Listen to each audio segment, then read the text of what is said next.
What's up, guys, and welcome back to another episode of I'll Call You Right Back podcast with me, your host. My name is Chad Medved. Welcome to the show. Pleasure to have you. First thing is first. Today, a very big event in the city of Pittsburgh happens. Again, two of some of the biggest brands to ever come out of the city are collaborating to give you a pretty insane thing. Turner's Tea, Turner Dairy Farms, actually, not just Turner Tea, but Turner Dairy Farms and another iconic brand in Pittsburgh, Eaton Park, are collaborating to give you Smiley Cookie limited edition milk. That is, I'm a fan of Smiley cookies. That's all I got to say about it. I've always been a fan of them. To tell you the truth, I'm pretty salty with Eaton Park that, they kind of frown upon an adult asking for a Smiley cookie. Maybe they don't, but I've asked for a Smiley cookie before, and I feel like the old lady that was waiting on me was judging me or some shit like that. Like any of them little bastards need all them cookies themselves. But neither here nor there. Go down to your local bodega, grab yourself a brand new Smiley Cookie, limited edition flavored milk by Turner Dairy Farms in Eaton Park. It is sure gonna put a smile on your face. But we do have a great episode this week. I'm very excited to have in George from El Guapo and the Super Secret Burrito Club. George Adello is a transplant from Santa Fe. He moved up here in 2016, and he kind of has a wild life. So I came across him because he has this, I'm a big fan of guerrilla sales.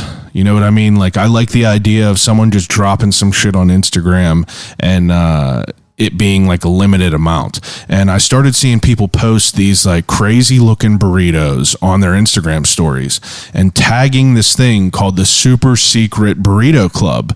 And I was like, if it's a secret club, I want to know about it. And if it's a secret club with burritos, I want to be in it.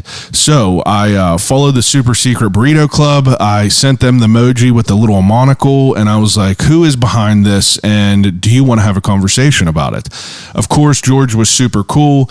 He came over, brought me and my wife a carne adobada burrito, which is a pork butt in red New Mexican chili, and it was good as fuck, to be honest. But I sit down with George. We talk about, what life was like growing up in Santa Fe, New Mexico, kind of his family life, how he kind of, like what it was like growing up for him. Like, he had family that had a department, pretty much like a general store, and he worked in there, and that kind of was where he got his first, food experience, was working in this grocery store. And then, life took him to becoming a club DJ for, the better part of a decade. And that's how he paid his bills. He made a name for himself in Santa Fe in the club scene. And then once that kind of dissolved in his life, he decided to go to fucking law school at Notre Dame. So he has a wild life. George is a wild dude. He's early 40s, and he's just very accomplished. Like, after talking to him, I was like kind of blown away by his mindset. He's just really like a go-getter. I asked him about, you'll hear us talk about it, but I said, are you a glass half full guy? And he was like, I'm just a glass is there guy. And I feel like that says a lot about someone. It's like they know that it could be bad, they know that it could be good, but it's just a person that is logical.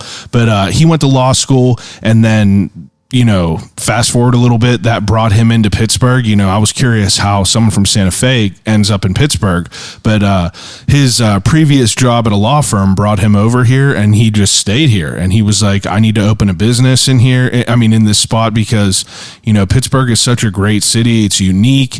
It's big, but it's a huge, small city. That's a good way to put it. We talk all about that. We talk all about like his likes, what he likes about the city, and why he wanted to open a business and bring the authenticity of Santa Fe up to Pittsburgh. And it was just a great conversation.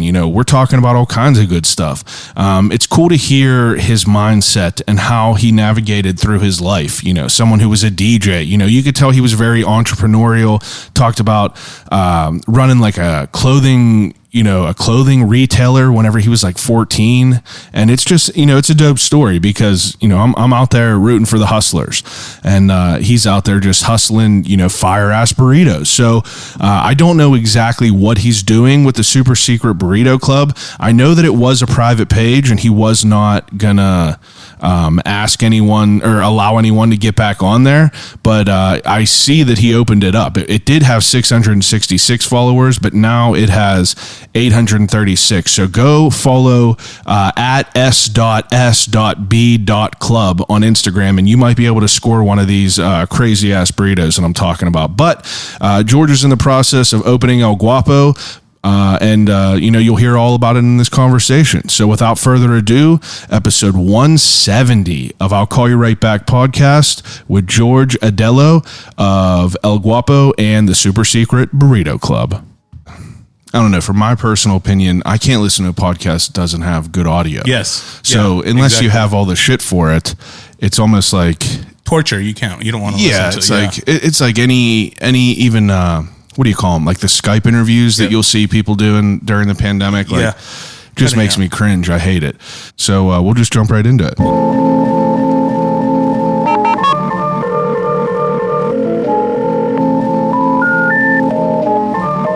I gotta use the telephone. Hello?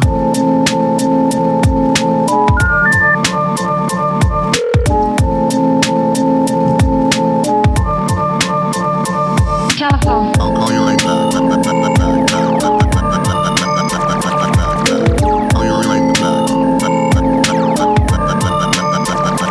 Telephone. I'll Call You Right Back podcast. So like before I moved into this house, whenever I started this podcast, it was very, very like archaic. I would have to kick my wife out every Monday whenever I'd record. So she would have to be gone for like 3.5 hours because I had no AC in my old spot. Yeah. We were on the second floor. I had Rick Seaback in there sweating to death. Poor guy. But I'm starting to pull in some new things. And I like that intro, that song. I appreciate that. Yeah, I really like that. Who made that? My buddy Ryan Drish. He put that together whenever I first started the podcast, and I've leveled things up, but I've loved that song since the beginning. So I just, I ran with it. Yeah. But before, whenever I was doing it in my old spot, I didn't have like a board to, plug headphones in through. So like, a guest would just be sitting there. They weren't able to like hear the intro. So I felt you were kind of missing something. You know what I mean? Yeah. But it's coming together slowly but surely. Yeah, it's a good setup. It's good for me, and it's good. I can hear everything well. Are you someone that doesn't like hearing your voice? I've gotten more used to it as time's gone on. I used to be a club DJ, and so I used to get on. I was kind of reluctantly get on the mic. You're supposed to be like, hey, put your hands up, living some people up. Yeah. And so that wasn't really my thing. But as I'd get more intoxicated, I'd be more willing to do it. But then what would happen is I'd start cussing too much, and they would kick me off the mic. Was this in Pittsburgh? Yeah, in New Mexico, where I'm from, Santa Fe, New Mexico. So you're from New Mexico? Yes. Now, when did you come up here? So I moved to Pittsburgh in 2016. The end of August in 2016, I got hired to a job out of law school to Pittsburgh. Law school. Yes. Yeah. Oh, we got so much to unpack, I feel. So I usually try to tell everyone how I came across them. And I think it had to be maybe Brothmonger. Yes. Or someone else that's been posting all about the super. Now, what is it called? Super Secret Burrito Club. It was just we just came up with the name. Just real quick. Real quick. Yeah. And then I realized that the burger place has a super secret burger club. And I was like, oh no, I hope they don't think we're biting off. So I changed it to Spanish, and it was like El Club de Puro Secreto Grande or something. I don't remember. You made it work. Yeah, I made it work. Yeah. So like that idea of kind of everyone's, I don't know whether you call it like a pivot or, an audible, whatever you do. Yep. I'm a big fan of that. Yeah. I like that. I like to see people that are doing one thing that just kind of, switch it up a little bit. And from what I gather from you, you had the restaurant in Federal Galley. Yes, exactly. Guapo. Guapo. Yes. So you had that, and now that's not in Federal Galley anymore? No. So our tenure ended there. And, okay. And so we're working on a lease for a storefront. Yeah. And so we're still negotiating. It's taken a long time to negotiate and get that done. And this is the way to keep the name buzzing and staying relevant. And just do something, also keep be active. busy. Yeah. And just have fun. It's just kind of a fun thing to do. And what has come from it, and it's really interesting, is I get to meet people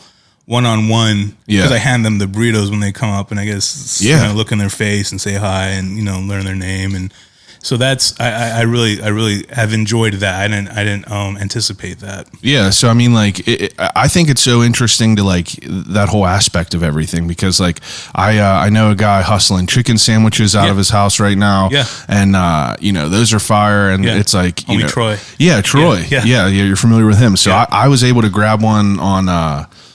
When was it? This past week? Yes. I grabbed like I grabbed a regular one, a buffalo one, an array of them. I see everyone posting all these, and I'm like, damn, like I'm trying to like check all these things off my list. Yes. And then I see the your burrito club, and I'm like, God, I need to have this burrito. Yeah. So and I see that like you drop them on there. Like I love the broth mongers. Like I thought that was such a cool way to like start like a guerrilla marketing type business, because like I interviewed her like in the 20s for her real job. She's a funeral director. Oh wow. So I interviewed her a long time ago. Yeah. And then whenever I saw her start to get into like making these what do you call them? Like this artisan soups. Yeah. And delicious. And how people were just hustling over Instagram and shit like that. I thought that was like some of the coolest, like, very, very ingenuitive. Absolutely. And I enjoy the story behind it. So I was like, I need to know what's going on with this. Yeah. And after I figured out that you had the spot in Federal, I was like, oh, that's even more super cool. And I always kind of run all the people through one of my best friends, Matt Christie at Streets on Carson. Yes. I was like, what do you think about this spot? Is it legit? Is it whack? And he was like, that's legit as fuck. Word. He was like, definitely talk to him. Yeah, thank you. And, that's nice. Thank you. So here we are, and I'm excited about it. Yeah, I'm excited too. It definitely my main dude. I don't know, like I'm not from kitchen, so I don't really have kitchen terminology. I don't know. I wouldn't call him a sous chef. He's more to that to me. But my homie Sam, who works with me on this, he was like, we need to do something in the interim. He's like, why don't we go on the street corner and sell burritos? And I was like, well, maybe we could, do like a club or something, so we're not necessarily on the street corner, but we could set it up and do this drops. And at first we're like, so we deliver them to people, and then like that might be kind of hard to get it to as many people as we'd want to with time and as far as them being warm for sure and stuff like that. So then we said we'll do drops in different neighborhoods, and basically we people order them ahead of time.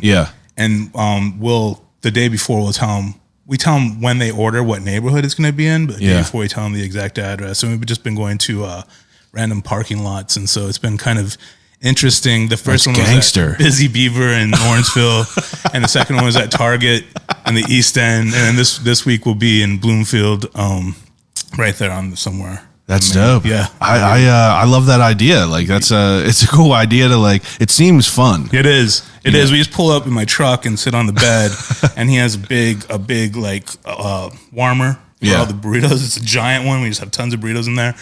And so the first one we got there, and everybody came kind of spread out, so it wasn't as noticeable. At Target, everybody came at the same time, so we had like a line. Oh, wow. And we were in the back of the parking lot at Target, and there was like a line, and people were really good about like distancing, so they were really like orderly. It looked kind of funny. It was like orderly line up to our truck, and we were just handing out, me and him. That's 15 months of practice. Yeah, exactly. Yeah. They're like perfect at it, and dude drove up, and he's like, I'll take 2 of those. And I was like, you don't even know what they are. Yeah. But we sold them already. I'm sorry. Yeah. I mean, that's sick though, because that's like, from an outsider's point of view, if you see someone, if people are lining up, I've ran across food trucks like that. Yes. And you're just like, that got to be dope. Yeah. Like, so They know something. Yeah, they know something. Yeah, absolutely. Now, so to put a pin in all this, but obviously that's why we're here to talk about. But I need to learn about you from back when, if possible. But before we get into this, I do an opening segment with all my guests. It's called "What's in the Cup."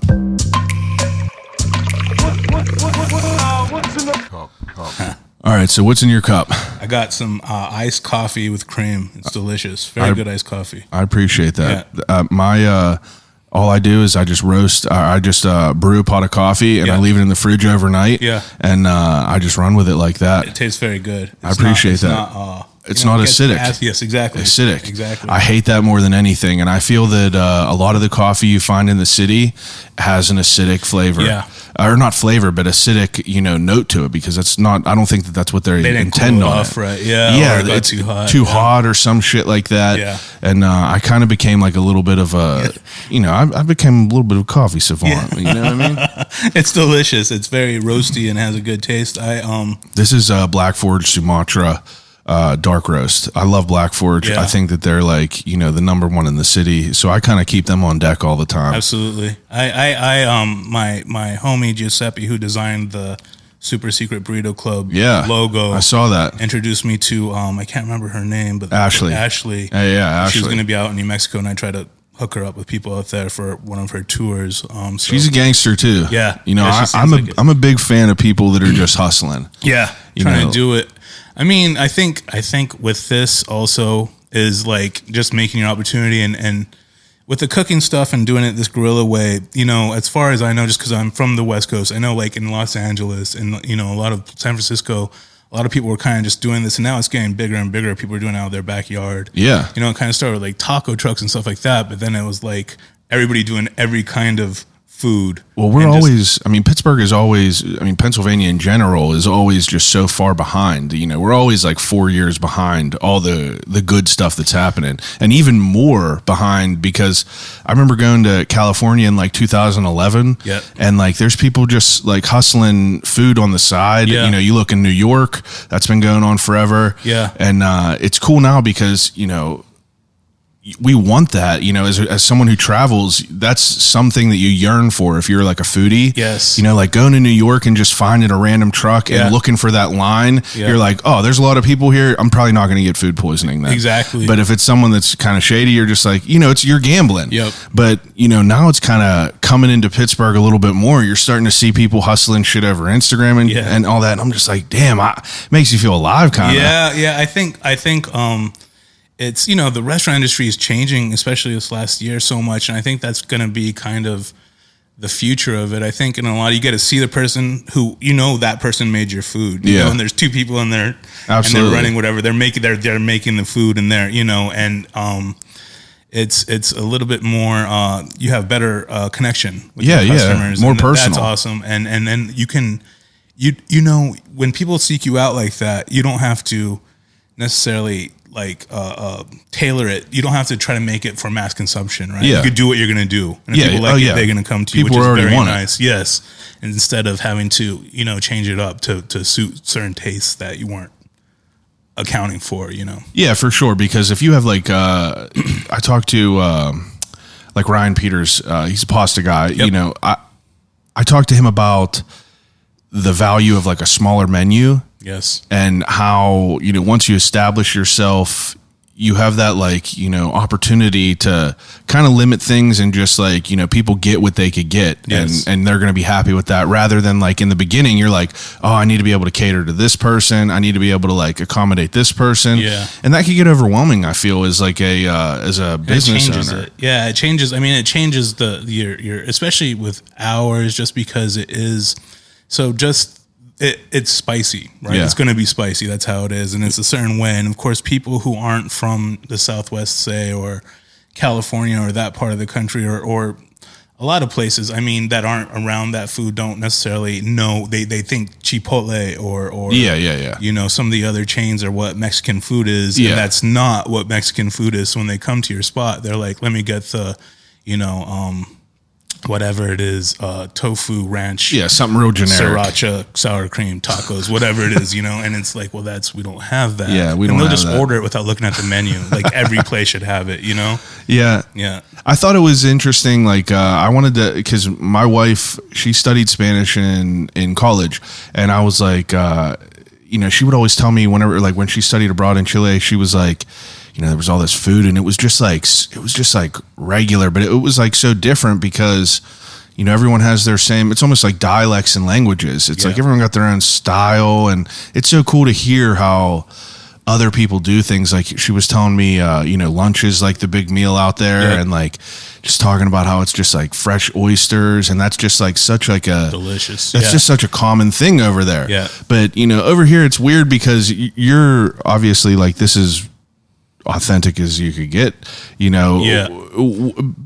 But we're living in such this like Americanized, world. Like what is that like for someone who's doing it? That's kind of one of the reasons also why I want to do it, especially in coming to Pittsburgh. When I first got here, I was like, where are all my Mexican people at? You know what I mean? I was like, go around and I'd see another Mexican person and be like, where are all the Mexicans? Like, where's the Mexican food? And they're like, well, there's actually, there's a lot in Beachview, but there's actually not a lot in Pittsburgh. You know? And then because of the political climate, especially when I came here in 2016, they kind of were even more isolating. Than they had, and when I opened the restaurant, I kind of reached out to the community as much as I could, through Facebook.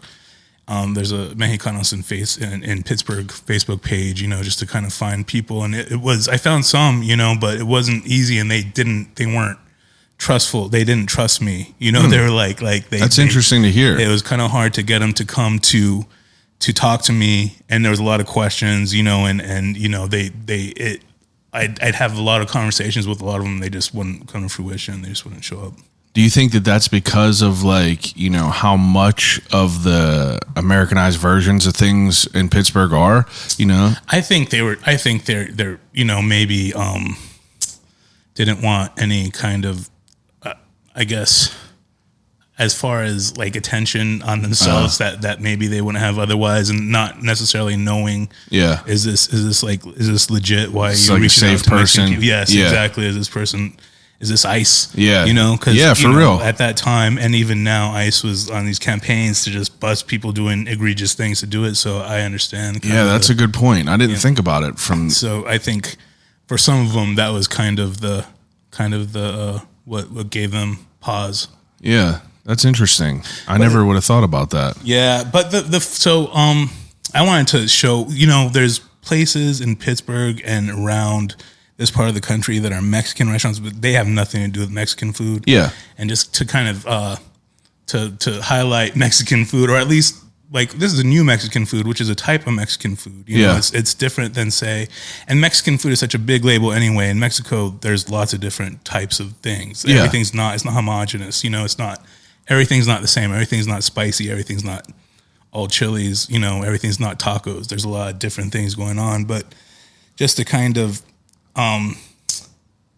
show my side of it, where I came from with it. Yeah, and your interpretation, how you were brought up, exactly. what things are close to your heart, yes. And like, because obviously people, I mean, from what I gather from the people that I've talked to, even like Matt or other restaurant owners, like people want to incorporate themselves into their restaurant rather than like, if you're just making shit to be like a money grab, like a tourist attraction, that could take off. But I mean, like if you're passionate about what you're doing, that's not going to be fulfilling for you.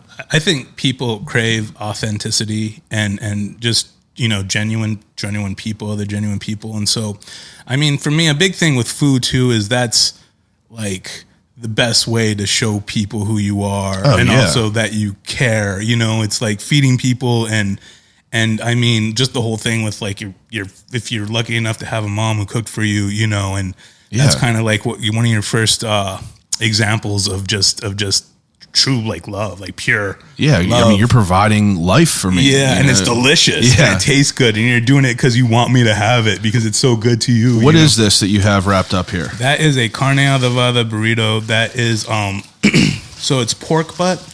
slow braise. We get New Mexico red chilies from Hatch, New Mexico, and take the chili pods and make a sauce, and we cover the pork butt in the sauce and braise it for 8 hours, and then just serve it. Make a burrito with some cheese, some cheddar. That's the shit. Yeah, that's definitely I'm glad you enjoy it. Thank you. Now, I like the level of spice in it. Yes, it got a little bit of kick for sure. Yes, that red chili is it won't get hotter. Yeah. So some things when you eat a lot of it, a lot starts of chili to increase. gets hotter. It'll kind of stay there. It doesn't get hotter, but it has warmth. Yeah, it's there. You could tell it's there, and it Yes. stays for a while. But Yes. I like that because everything tastes different. You know what I mean? Anything you eat is going to taste different. But Yeah. I like the taste in that. It's good. That's a good level of spice because that's not something where it's I'm not someone that goes to a place and orders atomic anything. Yeah. You know what I mean? Yeah. I want to be able to enjoy it. Yeah. I want it to kick me a little bit, but Yeah, you don't. Yeah, hot just for being hot is not the point. My spice tolerance as well as my cook being from New Mexico, my homie Sam. It's much higher, right? So Yeah. So I think it's hard for us to gauge exactly what's allowable in this climate. Yeah, exactly. What's acceptable. Yes, and I'll tell people at the restaurant, and especially Federal Galley, they get a lot of people from a lot of different places, and I'll just tell them it's spicy. Yeah. What would you rate this on a 1 to 5? Oh, to me, I would say that's a 5. Oh, really? Yeah. Okay. Yeah. That's fair. I wouldn't even imagine. Do you make things that are more spicy than this? So, yes, but we do it so it'll be kind selective. of a spicy thing. Yeah. If people are I need that hot shit. Yeah, and certain things, they're just the spice is really good with it just because of the richness of it. So maybe carnitas might have a chili de árbol salsa that's real hot, and it's just kind of to cut through that goes with it. The carnitas are pork cooked in lard, so yeah, and then you crisp them, so they're kind of rich. But it's never just to be hot. It's because of the flavor. Yeah, not the touristy hot where you're we'll see if you could eat this, not throw up. Exactly. But my grandma, grandma is in New Mexico. If the chili doesn't have a little bit of, they're going to be like, what is this? It tastes like nothing. What are you doing? My grandma would say this, either this chili has authority or it doesn't. And I don't, if it wasn't authority. Hot, and it was pretty hot. They wanted it pretty hot. So that was something that you came up with from a young age. It's also the macho, when you're a little kid, your uncles give you chilies. Yeah. And you're like, I can eat it. And then they trick you to eat it. And then, So how old are you? I'm 43. See, I love whenever people have to count because it's I don't really care about it. Some people just hold that number over it. Yeah. Now, you said you moved up here in 2016, so it's where are you born? I was actually born in South Bend, Indiana. So my dad went to undergrad and law school at Notre Dame, and so I was born while he was going to law school. All right. And so I was born in South Bend, Indiana. And we lived there for, about a year. And then we moved back to Santa Fe, New Mexico. And then I went to law school at Notre Dame. And so I went much later in life. I went in my 30s. And that's how I ended up in Pittsburgh. I got hired to a company out of Chicago that had their Mid-Atlantic headquarters in Pittsburgh. Yeah. And so I got hired to a job out of law school to Pittsburgh and got here. And I was like, I like the city. I like the coming from New Mexico, it has such a rich old culture, and that you have that in Pittsburgh also. People have been here for a long time, and there is a culture, Yeah. Some places in the West Coast, you'll have strip mall towns that are just, there's no culture. So I look for places that have some kind of innate culture. And that's interesting to think about because you have places like the North Side and Squirrel Hill, and places that have been there for a while. Absolutely. And the immigrants here, they've been here for a long time, and they brought their culture, and then they made their own culture here. So it kind of exists, in every neighborhood, like you're saying. This might sound like a dumb question, but how big is Santa Fe compared to Pittsburgh? Santa Fe is a very small town. I think Santa Fe County, which is very spread out, is 100,000 people. Oh, okay. Albuquerque is the big city of New Mexico, but Albuquerque is still smaller than Pittsburgh. Oh, wow. But Santa Fe is weird because it's small, but it's a tourist town and there's a big art scene there. So it has really rich restaurant scene. So it's world-class restaurants, all kinds. Yeah. Like, fine dining. Yeah, anything there you could probably find. Yes. And I mean, it's seasonal, obviously, because it's touristy. So summer is busier and there is skiing in the winter. But I guess in the 80s or late 70s, around there, people started buying second homes there. All these California people and Texas people and New York people. And so it became, it's different. It's not a big town, but it has some aspects of that. Yes. Whenever you came here, did you feel that this was like a bigger city? So I've lived in New York City. I've lived in San Francisco. And so I had a city vibe. Yeah. The way I put it to people is it has like a lot of the good stuff of a big city, but not a lot of the bad stuff. That's the best way to describe it. It's like you can get across the city on a bicycle in no time. Yeah. You don't have to sit in 4 hours of traffic. Yeah. But I feel like Pittsburgh is such like a cool area because, an hour from the city, you could be in the mountains camping. You could be at Seven Springs skiing down a mountain and shit. Yeah. And it's not like that hard for what it is. If you go to California, you're driving 2 hours one way to get someplace. LA is crazy. And San Francisco is crazy too. Obviously it's very expensive, which is another thing I liked about Pittsburgh is it was relatively affordable. Yeah. And I was like, this would be a good place for the city this size that is growing the way it is to start a business. This seems like a good time to do it in this environment, it seems good. And that's kind of what drove me to. Well, what kind of stuff were you into whenever you were younger? Like you said you went to law school, your father went to law school. So was that kind of like, did he kind of like shepherd you into that way? No, my parents were very, they were very supportive of everything I did. So I always had an entrepreneurial thing. In high school, I wanted to start a clothing store. So I started buying clothing wholesale. It was like streetwear, early streetwear. Like what kind? Like LRG and stuff? It was before that. So it was kickwear. Oh, wow. There was a brand called Swank. I think it was Fresh Drive.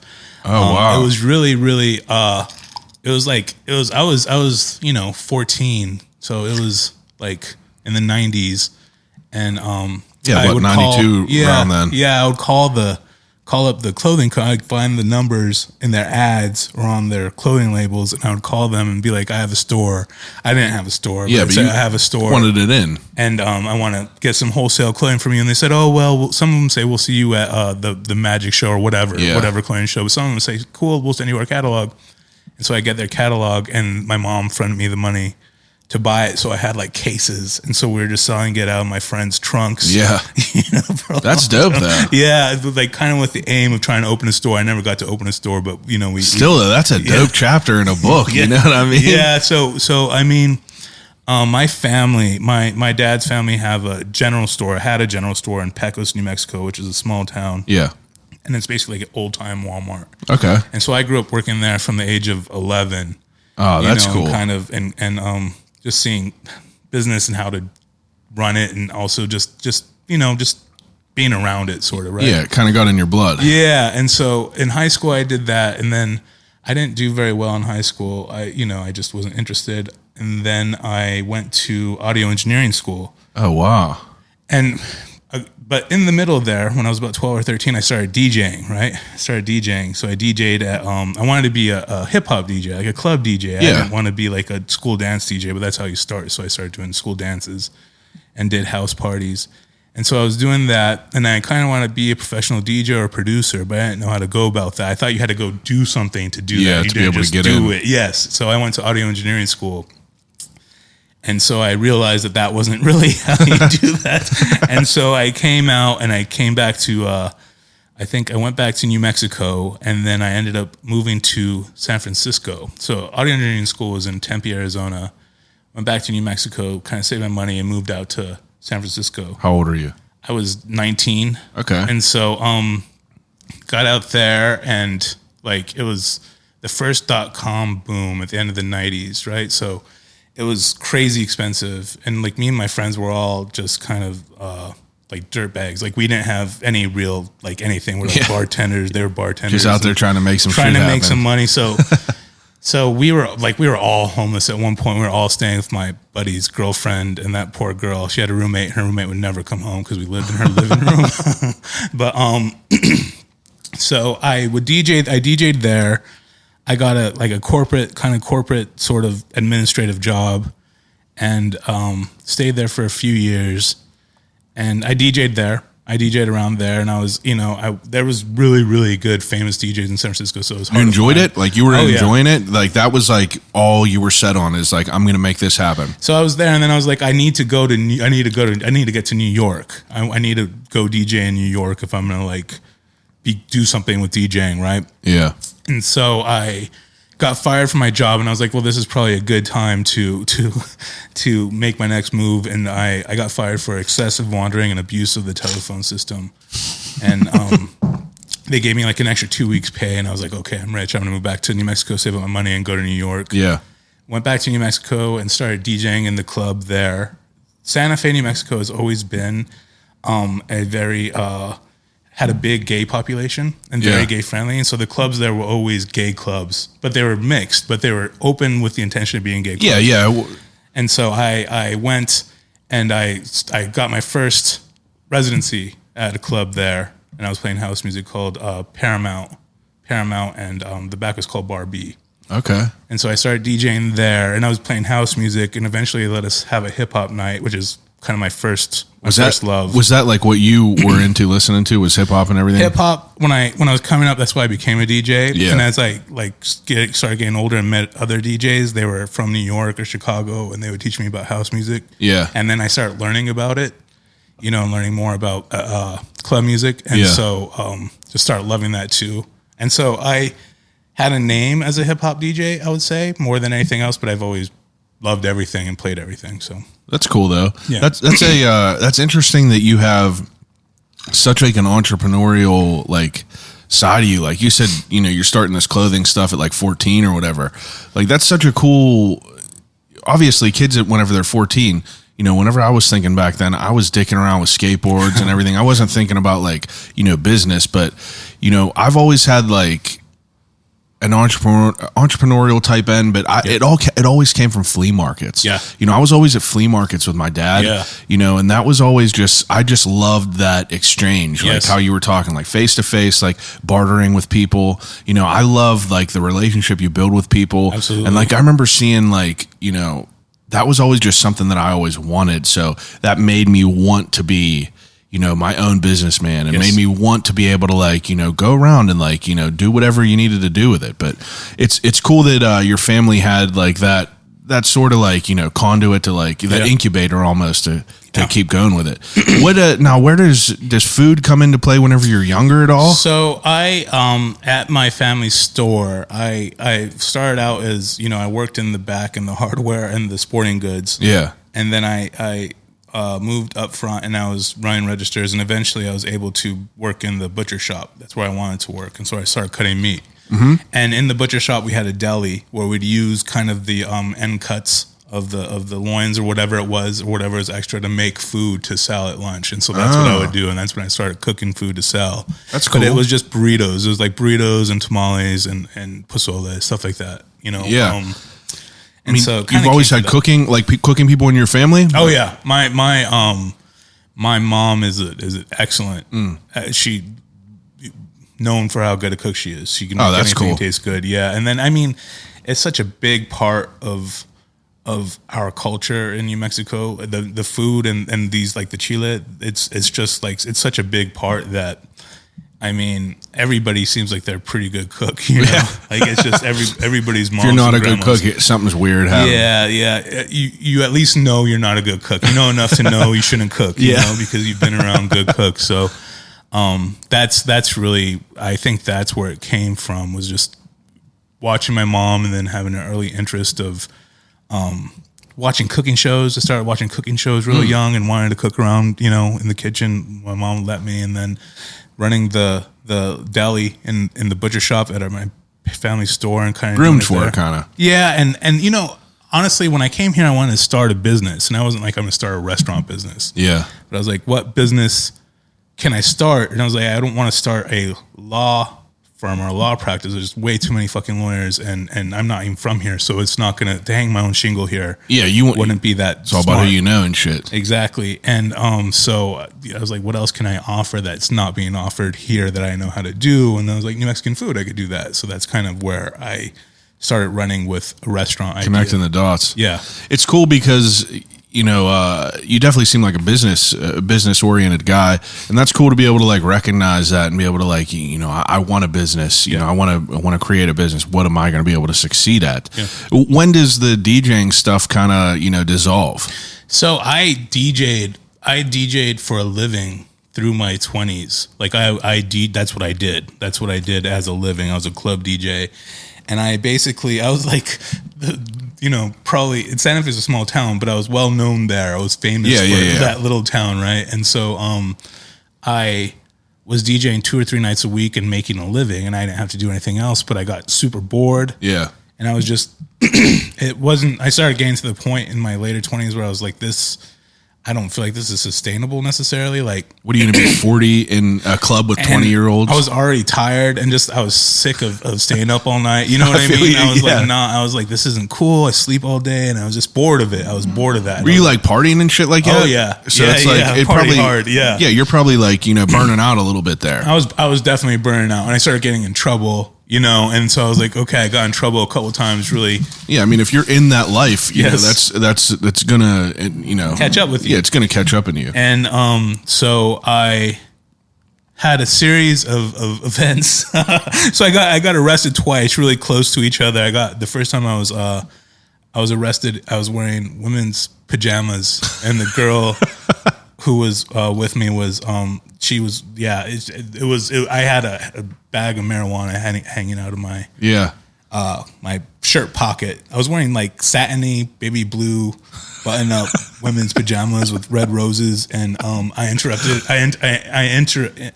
interrupted a funeral procession. So I was coming up to the lights, and my light was green, but the funeral procession was coming. I was like, I don't know what to do, and they weren't there yet. And I was like, I don't know what to do, and I was like, I'll just go. And so I went, and the public safety aide came after me, and he was like, his lights, and he's like, you pull over right now. Yeah, I mean, I have my window down. And I was like, I'm not gonna pull over, dude. You can't pull me over. And he's like, no, you pull over right now. And I was like, I'm not gonna pull over, dude. You can't pull me over. You're a public safety aide. And he's like, you better pull over right now. I was like, oh, okay, so I guess I'll pull over. You can't do this. And so he pulled me over. He walks up, and my friend had just sprayed a beer all over me, so I smelled like beer. It was 11:30 in the morning also, which wasn't a good look. A perfect storm of bad things. Everything was bad, yeah. And I had a bag of weed hanging out my pocket. Yeah. And he walked up, and I was like, disheveled. He got me. He just threw your hands up. Well, I was like, how you doing? And he's like, oh. And he's like, what's that? He took that from me, and then the real cops came. And Is weed like a big deal down there? No, it really isn't. Okay. That it was just it was. What year is this? This was 2007. Maybe? So before like everything is getting like medicinalized. Yeah. Oh yeah. It was before that. It hasn't been that big a deal in New Mexico for a long cool time, then. just because Luckily. Yeah. Small amounts like that. They don't really. It's kind of up to the cops' discretion at that time, but they didn't really. So you got arrested for that? No, I got arrested because I was drunk. Well, I didn't feel drunk at the time. I should say I didn't feel drunk. I had literally just woken up, feeling right, and I was feeling fine. The night before we had some drinks, but so I felt good. I didn't feel drunk. I felt sober, but my friend had just sprayed a beer all over me, so I smelled like beer. Yeah. Thanks, Jeremiah. And the cop came up, smelled like beer, wearing women's pajamas, messy hair, bag of weed. Sobriety test. Yeah.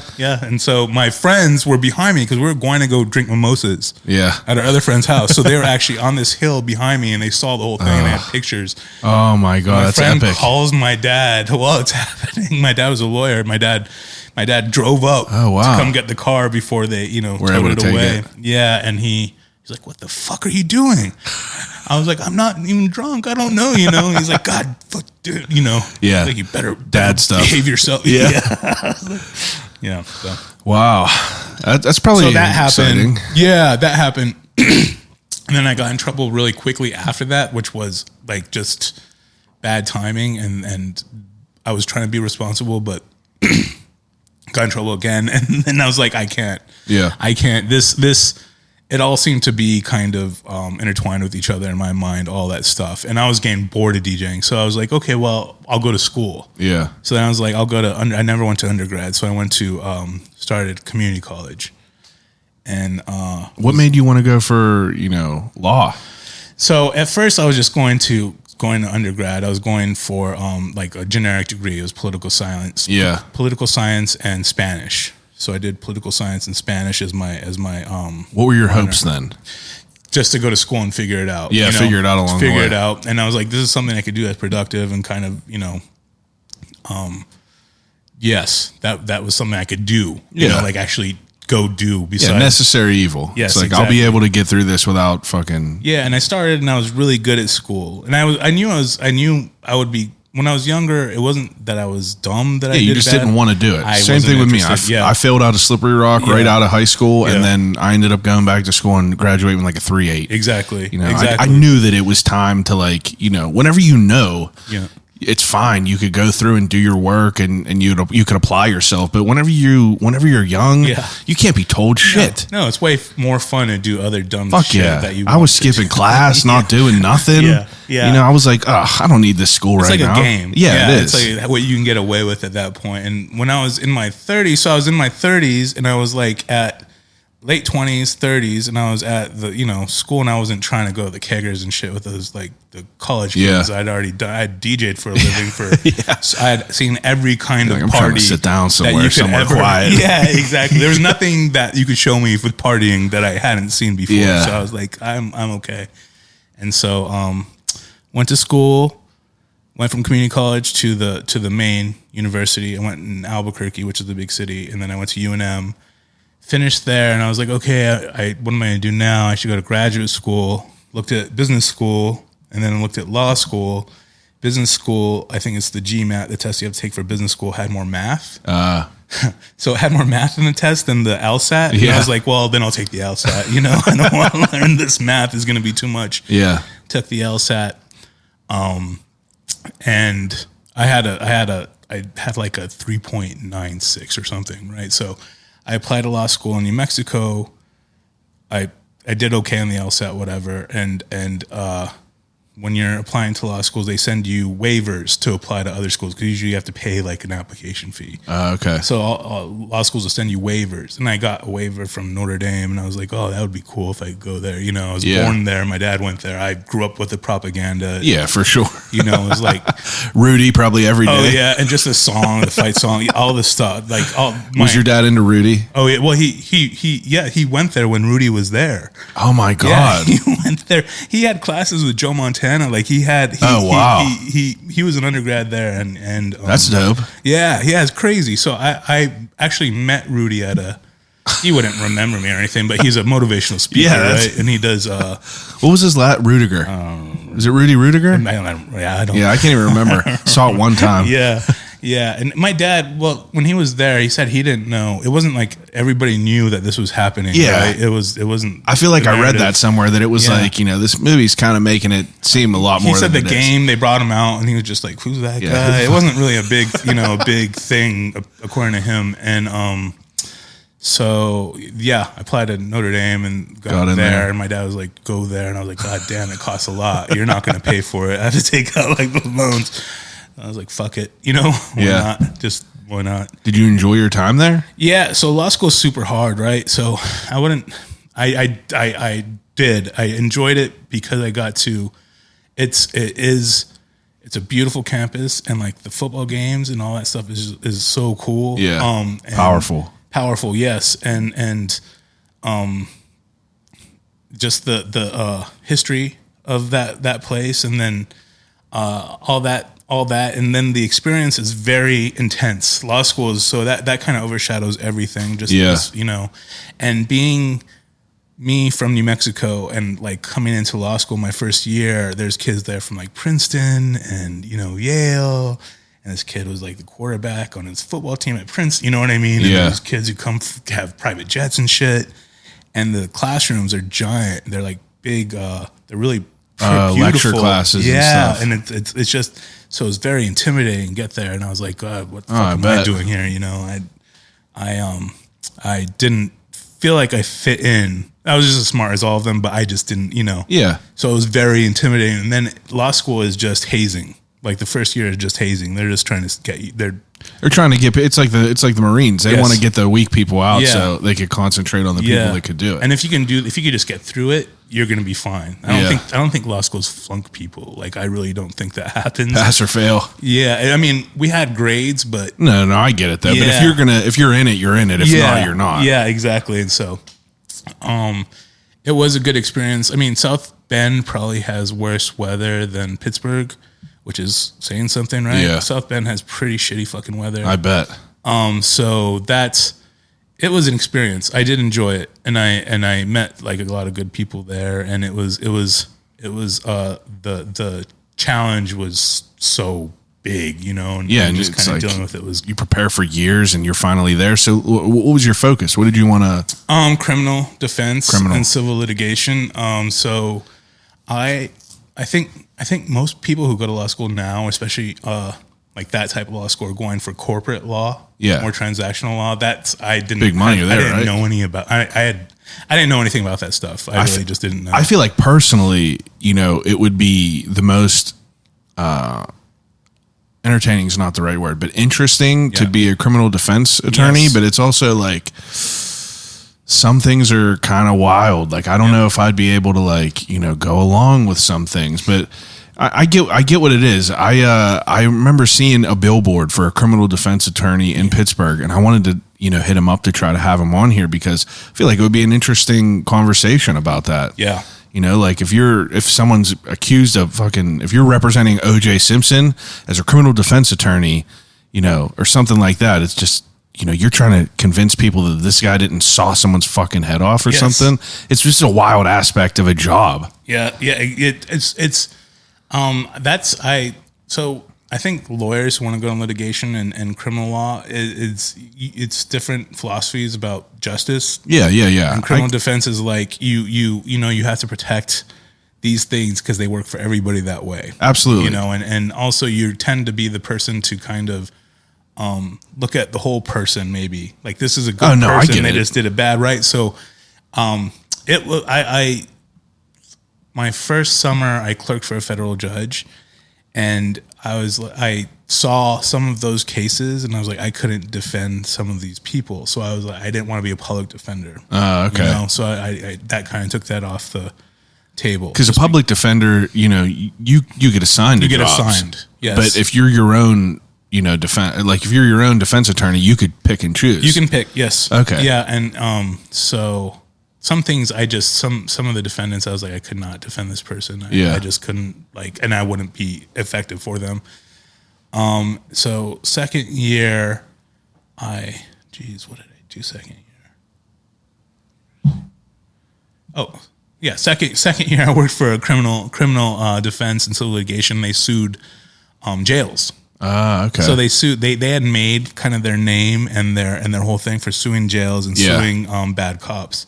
I was like, this is awesome. Yeah, civil litigation. Yeah. That's exactly what I would be like, let's get it. Yes. You know? And also the case I was working on at the time, which is all public now, I think it's been, you know, brought. And so none of this is, I can talk about this, but they had at the jail there, they had renovated one of the blocks and they didn't take the inmates out and they renovated and there was just like toxic dust and materials. all that shit. Yes, and so I was interviewing all the different inmates to see that's who was really crazy. affected. Yeah, they were trying to have a class action against. This was in Chicago? Santa Fe, New Mexico. Santa Fe.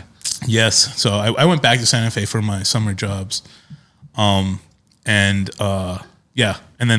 they had some cases I got to participate in a little bit that were against police, but that shit was crazy. Yeah, I mean that shit was crazy. Yeah.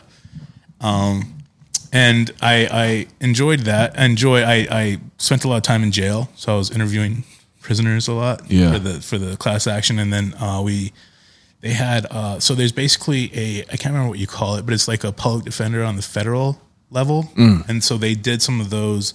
They would kind of not licensed, but freelance some of that out, and they take some of those cases. So I help work on some of those things. It was very interesting. I like the criminal.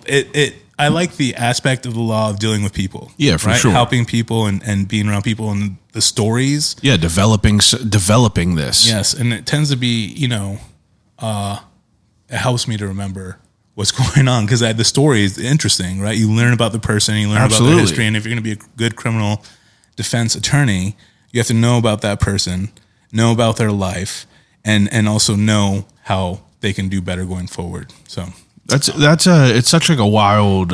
It would be a wild job, to be able to have to do that all, and but I also think it would be so interesting. Like, do you think that this is kind of something else, but I think it's so interesting how I read an article on how crime podcasts, all that shit is the hottest thing out. It's and I'm the same way. It's I listen to these, murder podcasts and shit like that. Oh, yeah. And it's such an interesting point of view because you get to hear more detail rather than just seeing the 5-minute highlight on CNN. And so many people are so into it. And I feel like that, those studies of all that and people listening to Serial and getting into it a little bit more, it is so revealing, how many people enjoy this stuff. Yes. On a different level. Yeah. It's I mean, they're cool. stories. These are all human stories, and they're tragic often, right? Yeah. So whether you believe the defendant or not, or you think that they're lying or not, they still have a story, and all the things that lead up to it on both sides. The person who might have been affected by the crime and the person being accused of the crime, they both have stories coming up to that. And it's fucking wild how some of the things are. I remember I think my first experience of, that bug is that Making a Murderer. Yeah. That documentary, people watch that and by the end of it, they're like, fuck, I swear to God, I was like, maybe I should go to school to be a lawyer, and then I was like, no, I'm all right. Yes. But it's you watch all these things and, you start to, I don't know, maybe just me, I'm 30 now, I'm 31 now, but it's I made these surface decisions, that's usually what I call them. Whenever I was younger, I never really put thought into things, I just did shit, I never really cared, but it's the older I get, the more I just think about things. And as of recent, did you see the shit with Britney Spears and that conservative, what is that crazy. about? Yeah. And now I'm back on my maybe I should be a fucking lawyer. Yeah, that's that particular case is very interesting. It's just wild. The way her parents were able, her dad was able to do that. Yeah. Yeah, you're just what? What is how does this happen? Yeah. What are we missing about that? And she's paying for all of it. I know, and you're just so oh, horrible. it makes you sick. Yeah. But it's interesting because you went to school for all this. This is obviously a huge undertaking to go to law school, but you're not using. So when I came out and I was like, okay, I'm not going to. So to be a civil litigator, you kind of have to have the history and the money, because usually those cases. So if you're suing the jail or you're suing the cops, the people you're representing aren't paying you. You're doing it on contingency. Yeah. So it's very expensive. It's very expensive. So you kind of have to work for a law firm who's paying you to do that, or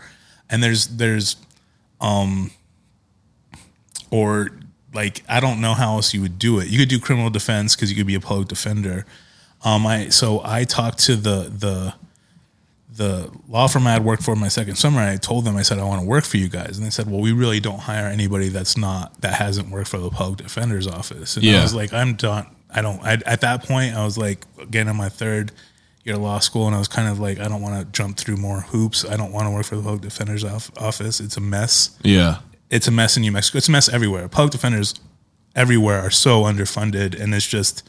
I never even thought about that either, because it's the people that usually get a public defender are the ones that can't afford a good attorney, and they can't. The public defenders get a bad rep. They don't deserve it. They just know resources. They can't spend time on these. They plead. They plead everything out, because that's what you have. The state has almost endless resources. Yeah, you can't spend months on a case that is never gonna. Yeah, so you plead everything out, and that's just and you get good courtroom experience through that, and procedural. Because you're to the fucking wolves, getting thrown to the wolves. Yeah. So it's good for that, but I didn't necessarily want to do the public defender stuff. Yeah, and coming out of law school, so my third year, they're like, okay, you have to find a job now, and I was like, shit, I'm gonna have all this student debt. Yeah. So like I just need to find a good job that sounds something I can learn and sounds interesting. So this company out of Chicago called the Walsh Group, they are a construction company essentially, but they're a big, closely held, family-owned construction company. But they're $5 billion, but it's a closely held. Yeah. And they hire heavily out of Notre Dame. They built a hall at Notre Dame. They built the architecture school. Yeah. And so they came and did on-campus interviews, and I interviewed with them. And then had my second interview, and they kind of asked me, do you want to be like in-house general counsel, which is traditional kind of lawyer role, or would you want to be more project manager? And to me, I thought I would be able to learn more from the project manager about stuff that I wasn't exposed to in law school. It was a different industry. So I chose that, and that's how I ended up here. Wow. Yeah, so they're What a mid-Atlantic. weird turn of events. Yeah, they're mid-Atlantic. I mean, to me, it was just like, and I think this is how I operate in life, is if I see something that seems like a good opportunity and I'm interested in it, I'll run with it. Yeah. And so it was a good opportunity, and it was a good company, and I can learn about a good, they're federal contractors, and it was challenging. So I took that job, and that's how I ended up here.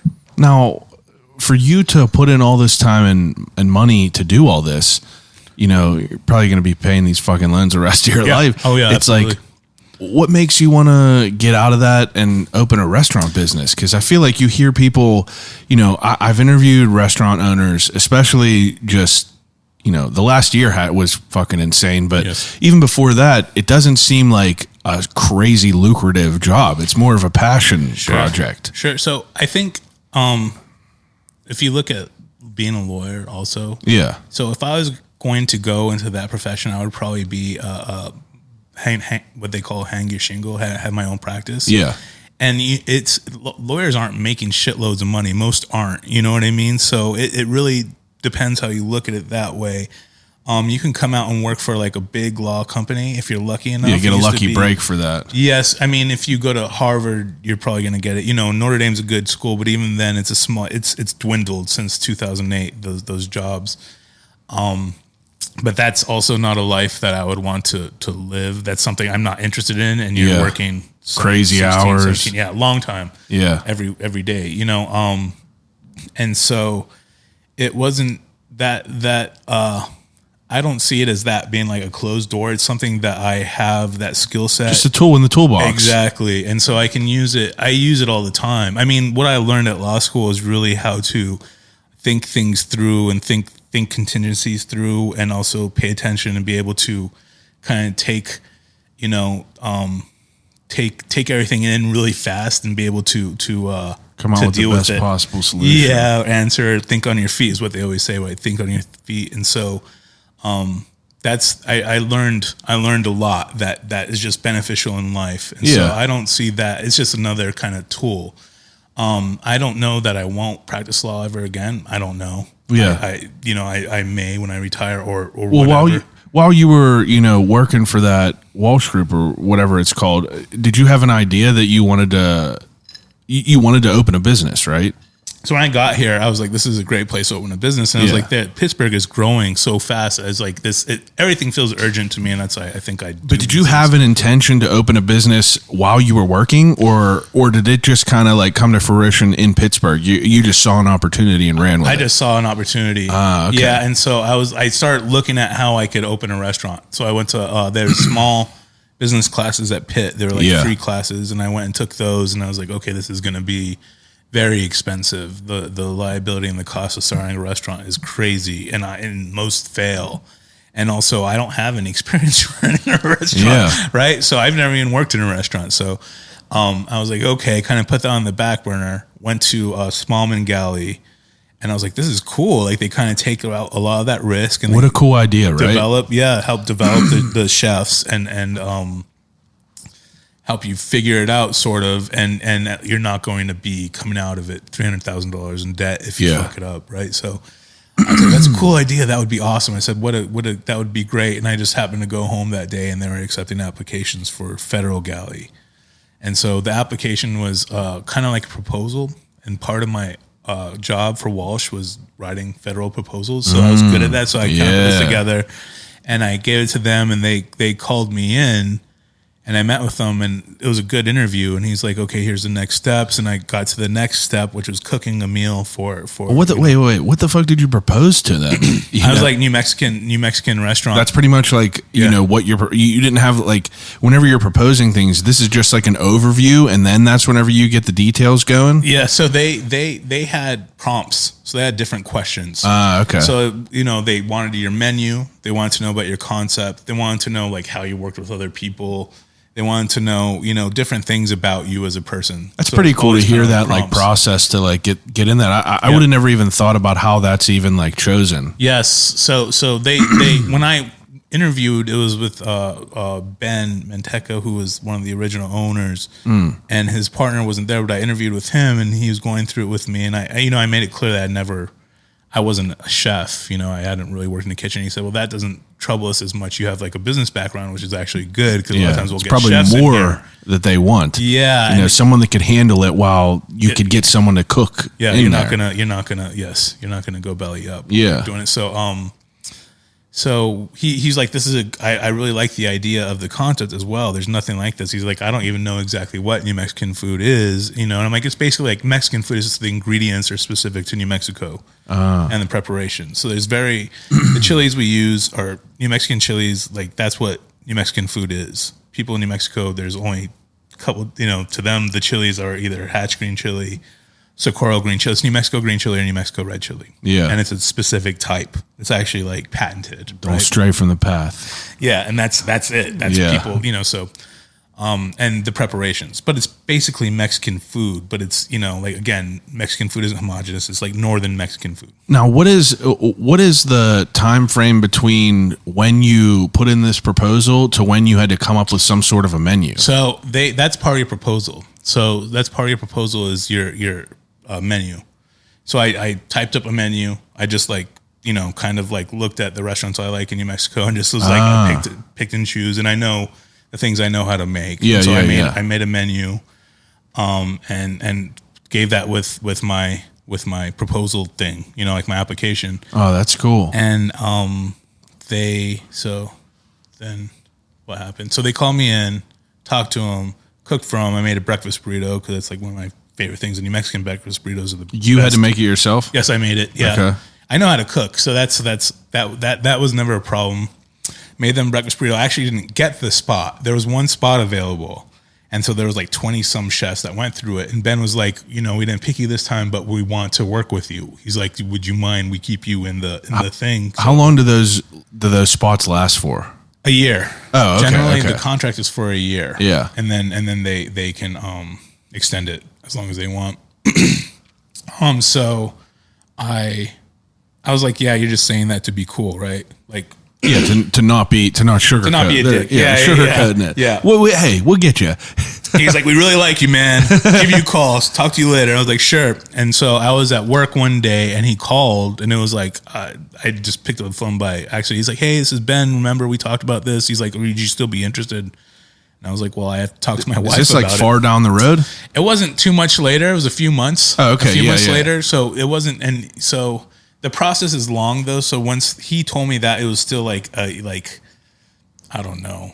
You had months to figure it out. Yes. I had a little bit of time to decide. And then after I decided, there was still time to set it up until I was going to open. And I opened in basically June 1st of 2019. So that he called and I wasn't feeling like my, it was kind of a corporate job, right? So it wasn't necessarily what I was like, this is cool, but it's not exactly what I want to be doing. Let's roll the dice right here. Yeah. And I was like, I've worked this hard to be able to make my life the way I want it. So I was like, I'll do this. It's crazy, kind of, it's doesn't work. You can go back to what it was. Yeah, exactly. And I was like, I might just crash and burn. I don't know how to run a restaurant. I don't know any of this shit. So I did it. Had to hire staff. Like everything was just kind of white knuckle in the beginning. I had no experience. Was this like super overwhelming for you in the beginning? It was crazy. It was the craziest shit in the world. It was harder than law school. That first few months was like, it was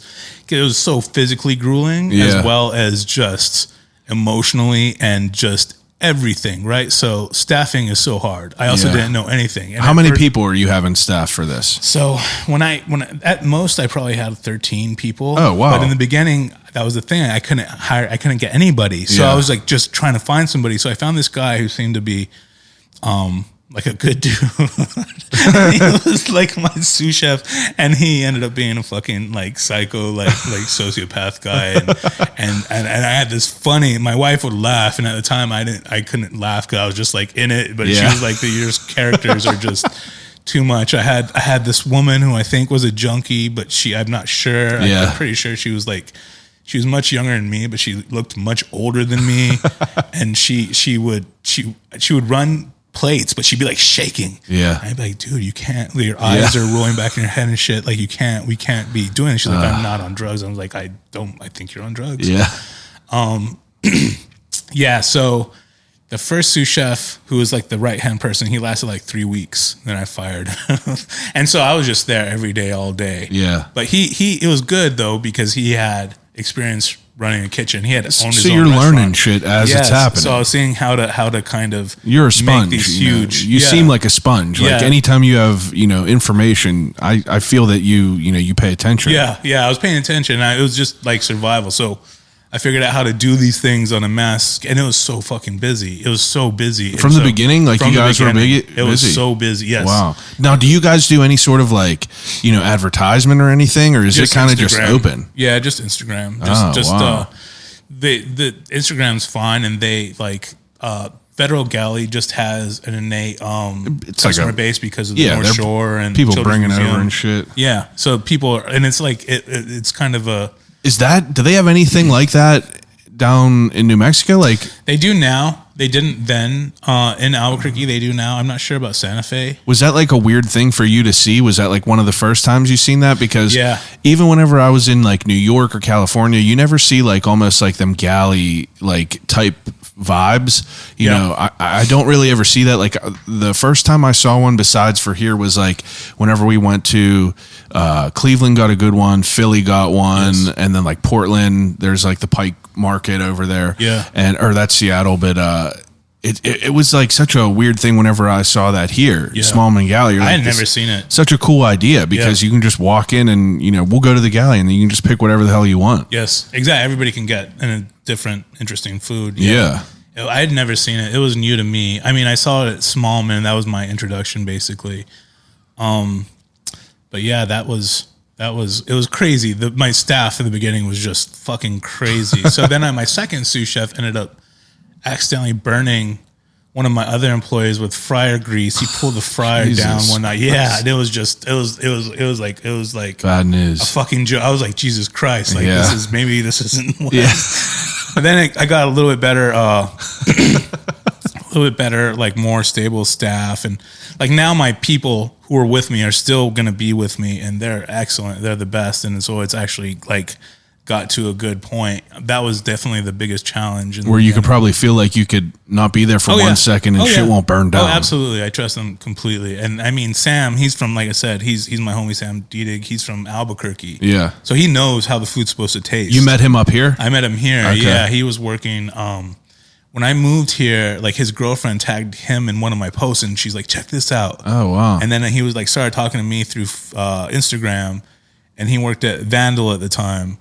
And I was like, come work for me, dude. And he's like, well, I work over here. Like, we'll work something now. I want to. He's like, he wanted to open his own New Mexican restaurant. And kind of, he was like, he wanted to do it with kind of the same way I was doing it. So it worked out, and then we got along really great and have the same kind of, that's dope that you were able to find someone that, that was crazy. So lucky because I like that made such a big difference. These things are so like ingrained that it's so specific that they have to be made the way I picture them exactly. That's what I was going to say. Like, did you guys' visions align? Oh yeah, he knows exactly. Our reference is exactly. Oh, that's cool. Our reference is the reference points are like exactly on the important things on the the chilies and how it's supposed to taste and how these things are and the kind of spices you use and the philosophy behind the food, I guess. But where did you get the name?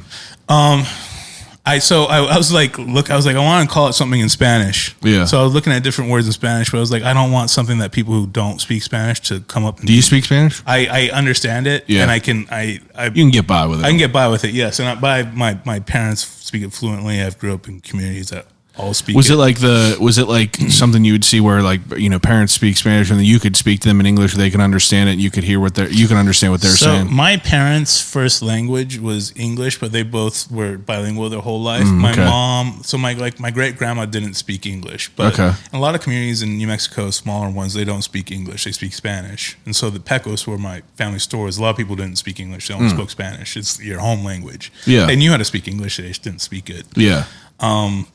So, but my mom, I think with her generation, it was assimilation. It was an assimilation thing. They felt like they wanted us not to speak Spanish because they're worried that we would be prejudiced against. And especially in the southwestern United States with the Hispanic population, that was kind of a thing, especially with those older people. Yeah. It was assimilation just to be. That's pretty interesting. Yeah, it's a shame because it's they could have taught us Spanish very young and we were around it. And so I've had dreams in Spanish. I can understand it and read it and write it a lot better than I speak it. Yeah.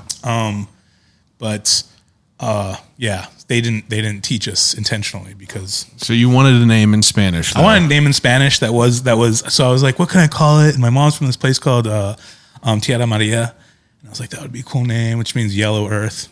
It's a small town, and I was like, no one's gonna be able to say it. They're gonna be like Terra Marolo. Yeah. I'm like, it's not. And every time I heard it, I'd be like, no. Yeah. And I was like, okay, Guapo. Everybody, it's easy to say.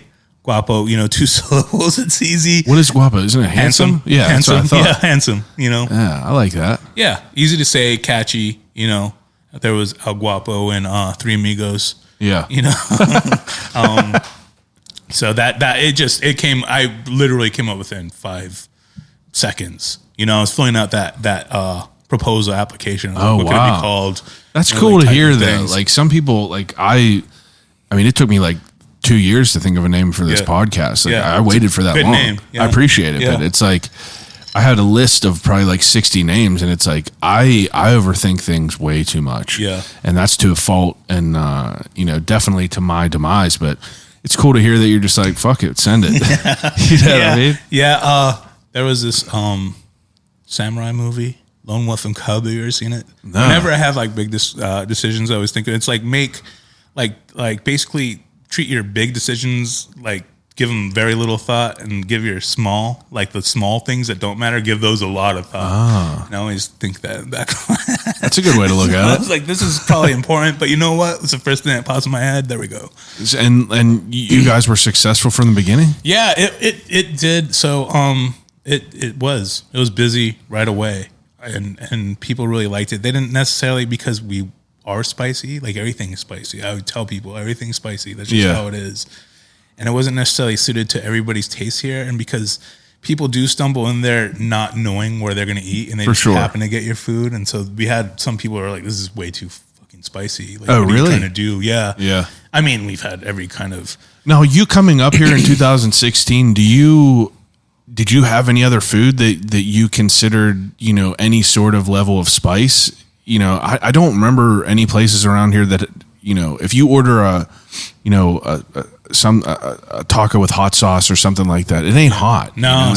I went to, and that was, again, I would go to these Mexican restaurants and the ones I went to, I was like, this isn't Mexican food. This is Mexican food that they might be Mexican, but they're not making it the way that they would make it for themselves at home. Yeah. They're making it according to the tastes here, So I would go and I'd eat the food and I'd be like, this is not spicy. It's not like, this isn't the way. And they'd be like, well, there is a Mexican guy who works here. And I was like, but he's not making it the way he wants to.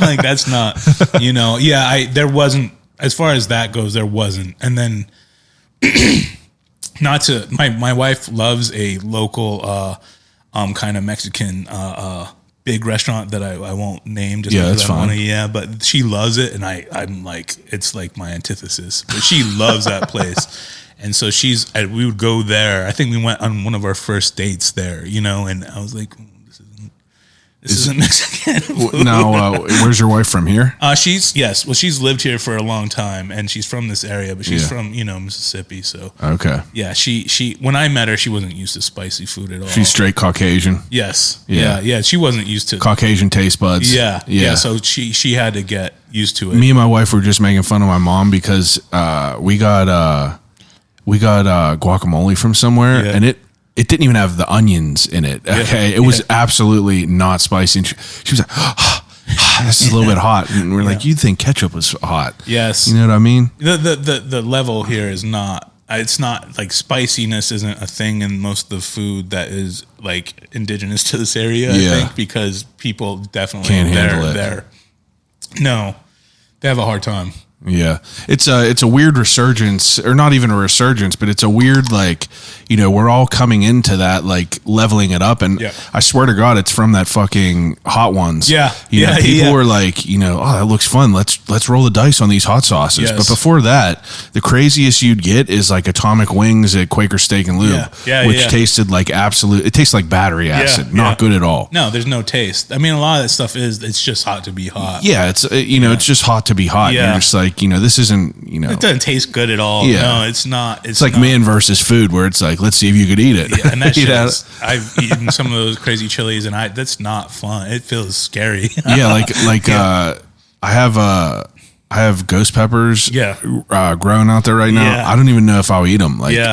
I'll fuck with them, and I'm gonna plan to make some sauces with them and shit. But it's like, my buddy, he's a lunatic. He'll just straight up eat, like, he ate that Da Bomb hot sauce from Hot Ones. Like, he just does not care. He'll just put it right down. That hot black chip that people write down. He don't give a shit. And I'm just like, I don't want to shit blood. So exactly. You know what I mean? I don't. It may, like, when I've had them, they made me like burp weird. And I'm like, what's going on? My feels weird weird. system. Yeah. No, it's not. But they cause an endorphin rush, right? Yeah. And so I think people like the endorphins, and that's a big thing with, like, I think the spicy food in New Mexico is you get used to it. And you might not be used to it at first, but once you first have it, you're like, that's too hot. Yeah. You're like, but that tastes good. That's like the people that can only have, like, I don't drink, but like if I have a few beers, I'm going to be fucked up. Yes. But some people, you could have a few beers and you're going to get to where you want to be. Yeah. And that's like the same, your tolerance is where it needs to be. Yeah. With it. Yeah. And it grows. And so you'll get, and spiciness opens up the taste to other tastes. It makes the other tastes more magnified as well. So once you get used to it, it's beneficial. It's a good thing. And it's also like an added dimension of flavor, because you feel it, right? You feel the heat. That's a good point. Yeah, you feel it. And so all those things you just get. I mean, I've been eating chili since I was a baby. Yeah. So I want it with every meal, basically. Now, so at your place before you stopped it there. Yep. Now, how big is a menu there? Like, are you able to have like a full menu at a place like that? You can have as big a menu as you want. Yeah. Like, we kind of focused on keeping it small and would have specials sometimes. Yeah. But we kept it pretty basic, just quesadillas, burritos, tacos, tortas, which is our Mexican sandwich. Yeah. But you can make it as big as you want. We would have specials. But even so, we'd keep it within like those parameters. There'd be like a special taco or a special burrito. So you'd be able to I feel like that's like manageable. If you're gonna have just like a few things, you could, because if you're having something too big, you're shooting yourself in the foot almost. Yeah, and you can't be. So you go to certain restaurants, their menu is like a book. Yeah, it's like, how is all this fresh? It's not. It's exactly frozen. It's all frozen. I never thought about that until during the pandemic. I got into fucking Gordon Ramsay. And I started watching Kitchen Nightmares. Yeah, and I just see him like folding through these books, and he's like, "Why is this so long?" Like he's like, why do you have fucking spaghetti, but you're like you're an Asian restaurant or something like that? It's There's like, no point. Yeah, no point. He's like, you're obviously not the best at this. No. If you were at the best of it, you would be doing that. Yes. But he was like, just take it off. You don't need that. Yeah. Because you're having all this surplus of shit that you're not even going to go through. It's also confusing for people. For me, if I go to a restaurant, I like the look of the menu. It has a few things. Yeah. It makes it easy. I'm Yeah. like, okay, there's these things, they all sound good, but that's what I want. When you go and there's like you get confused, and then you're like, people are already in a weird emotional state when they're hungry. Absolutely. That's a good point too. Yeah. So I've seen it. I've seen grown people have baby tantrums because they're hungry. I'm like, you're hungry. Yeah. You just have a snack. You're gonna be okay. It's very irrational. So You had a good experience at the galley though? Like, yeah. It was beneficial, and it helped me to understand what I didn't know and kind of learn that and get to a place where I could see whether this was something I wanted to go forward with. Yeah. Right. It was, so I wasn't even there a year when the pandemic hit.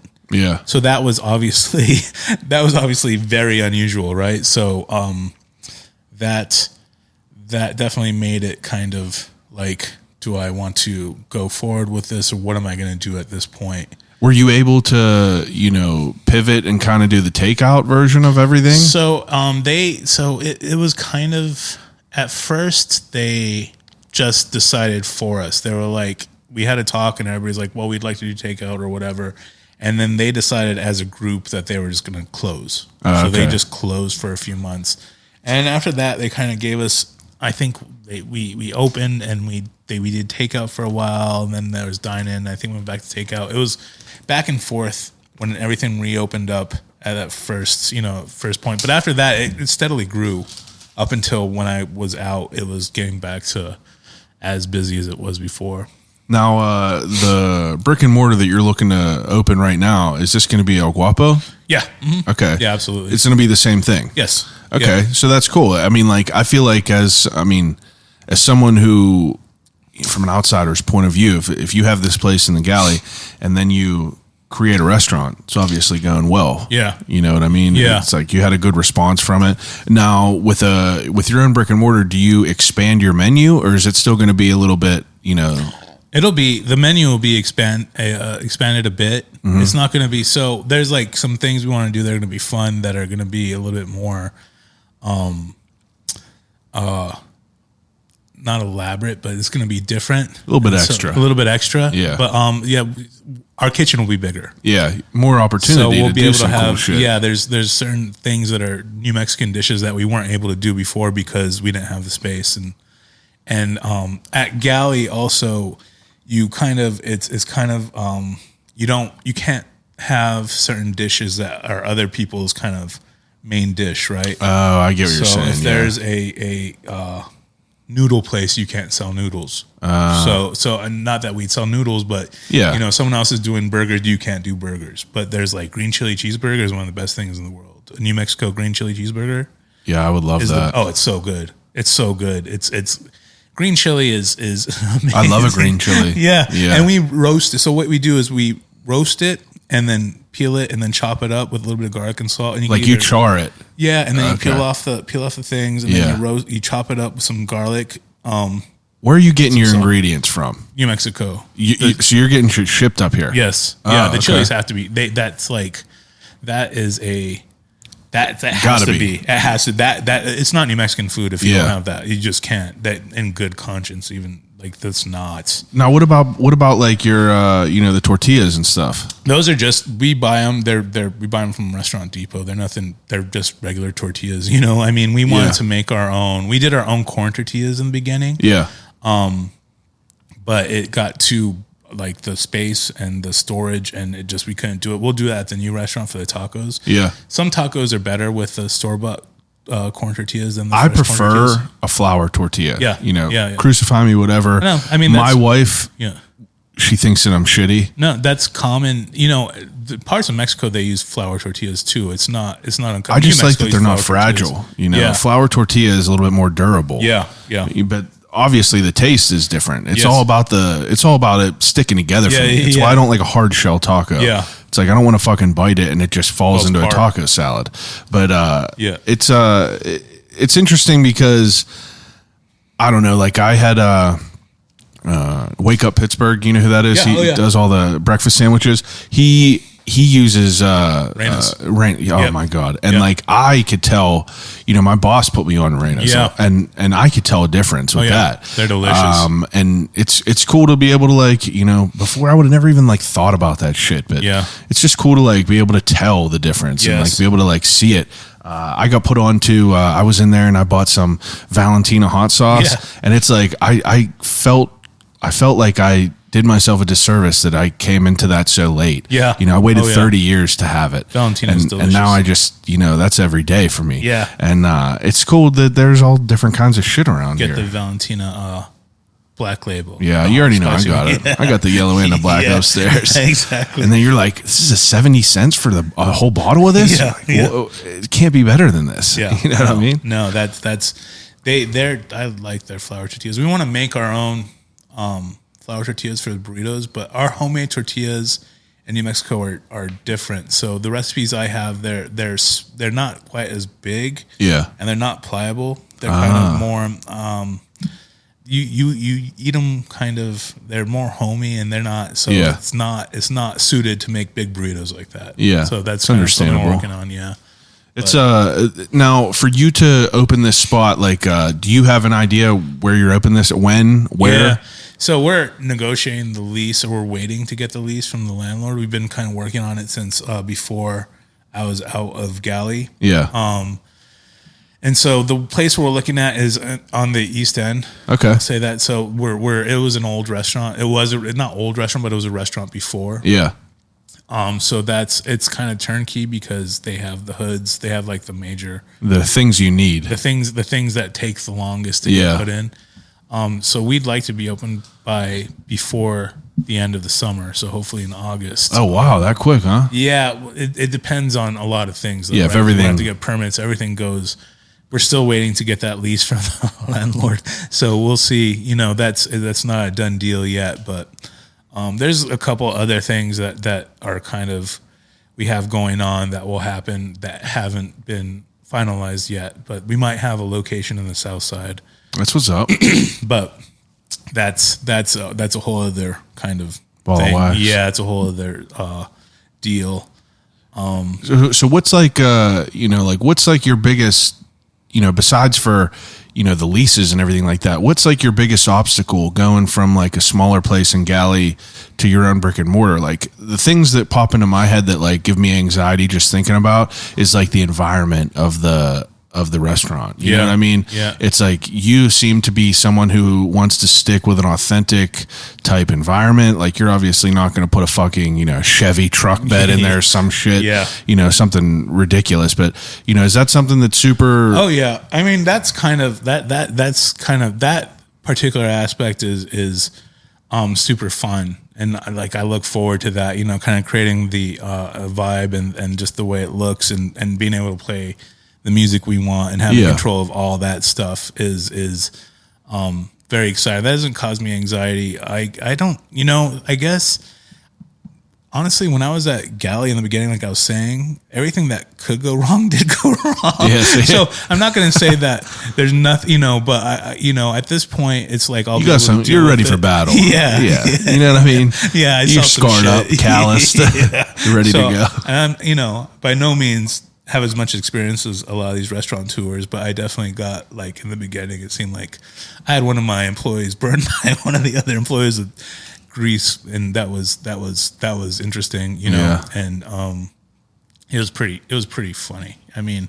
looking back, it's Just I can't believe that comedic. happened. Yeah, well, everything that was just like, just the stories. I plan, and I'm going to, and I need to like take the initiative and do it. But I'll write a book about this experience because it was just, it was so before I opened the restaurant, and I think it might have been even before I decided that they had called me and told me. I'd already gone for the interview, I think, but my dad passed away. Oh. And so I was like, that was kind of another thing. I was like, these choices that you have in life, it's like you start looking at them like, am I going to one day regret not doing that, right? Yeah. You're like, and that was another thing. It was like, I can look back and say, I did this and fucked it up, I'm not going to regret that. Yeah. But if you I know look that back, you did it. Yes. I look back and say that what Would it have worked? could have happened? Yeah. Would it have worked? I would regret that. So Yeah, absolutely. that definitely, but that it was kind of these events that happened, right? That all kind of led to that. And then Are you a glass half full guy? I am there is a glass. I'm kind of, I like that. Yeah. I'm realistic. I was like this before, but at law school, they really drill it into you. They teach you to think of all the worst shit that can happen. Yeah. And so I don't look at the world that way, but that's my analysis. You're aware. Yes. Yeah. You're just aware of the possibilities. Exactly. And of so what could happen. am optimistic, and I will keep a positive attitude, Yeah. but I'm not. I know all the bad shit can happen, and I plan for that. Yeah, that's I feel like that's it's kind of what I subscribe to. Yeah. It's like I'm not dumb. I know that, I know shit could go wrong. I know shit will go wrong, but it got to be in that moment that you're able to stay level-headed and like kind of persevere through all that stuff. Yes. And it's going to, things are going to go wrong, and you'll get through it. Were you so before you hired, your chef now, Sam? Yeah. Did you get thrown to the wolves in the kitchen? Like, are you in there cooking and everything? I did like everything that? in the beginning. Yeah. So I was doing there was days that I was running register, cooking, and running the food. Where I was the only one in there. Fucking hard. I mean, I know it got to be hard, but I mean, for you to, because anytime I listen to people's stories, I just think of things that I think about that just kind of, those are the things that I have to come up with. And it's like, you're worrying about how much you're making for the amount of people you're having in there. Yeah. Is that something that you had to adjust to in the beginning? So I guess, coming from a family business. And so I kind of had a good idea about, also I was there every day. So the big things you have to look at in restaurants is shrinkage, whether it be people throwing things away and not using them because they go bad, or giving shit away, or taking things, that's, those are kind of the big things. And then also watch your margins as far as charging enough for the food, and, taking into consideration how much you're paying your employees. Right. Yeah. And so all those things, I think I had a little bit of a head start with. So that wasn't necessarily, I had to take care of that stuff, but in the beginning, because we were so busy, that wasn't maybe as it wasn't a super big worry for me in the beginning. Yeah. So, I mean, that's good at least. Yeah, that was, we were really busy. And I think the thing that shocked me at first was my first tax bill. When I sent taxes, or my accountant was like, you have to pay this much. I was like, yeah, I didn't pay that yet.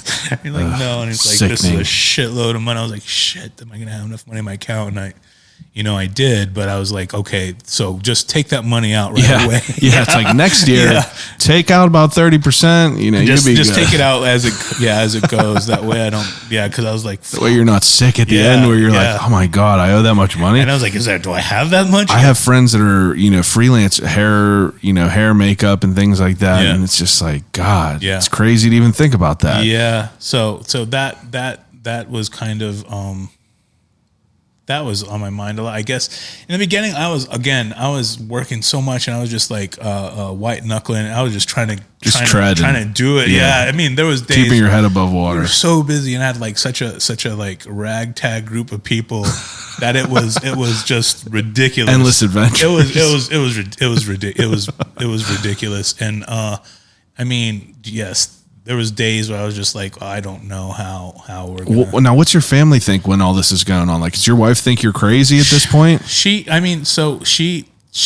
was hard because I was gone, and I'd come home and I'd just be. Yeah, I mean, you're washed. I couldn't do go anything at to home. bed. And you're I was working just 17-hour days. Yeah, so she, when I made that decision, she's like, that's a big risk, but it's really exciting. And you kind of have to do it. And then as it got closer to it, she was like, well, you don't have to if you don't want to, but you know, you can. And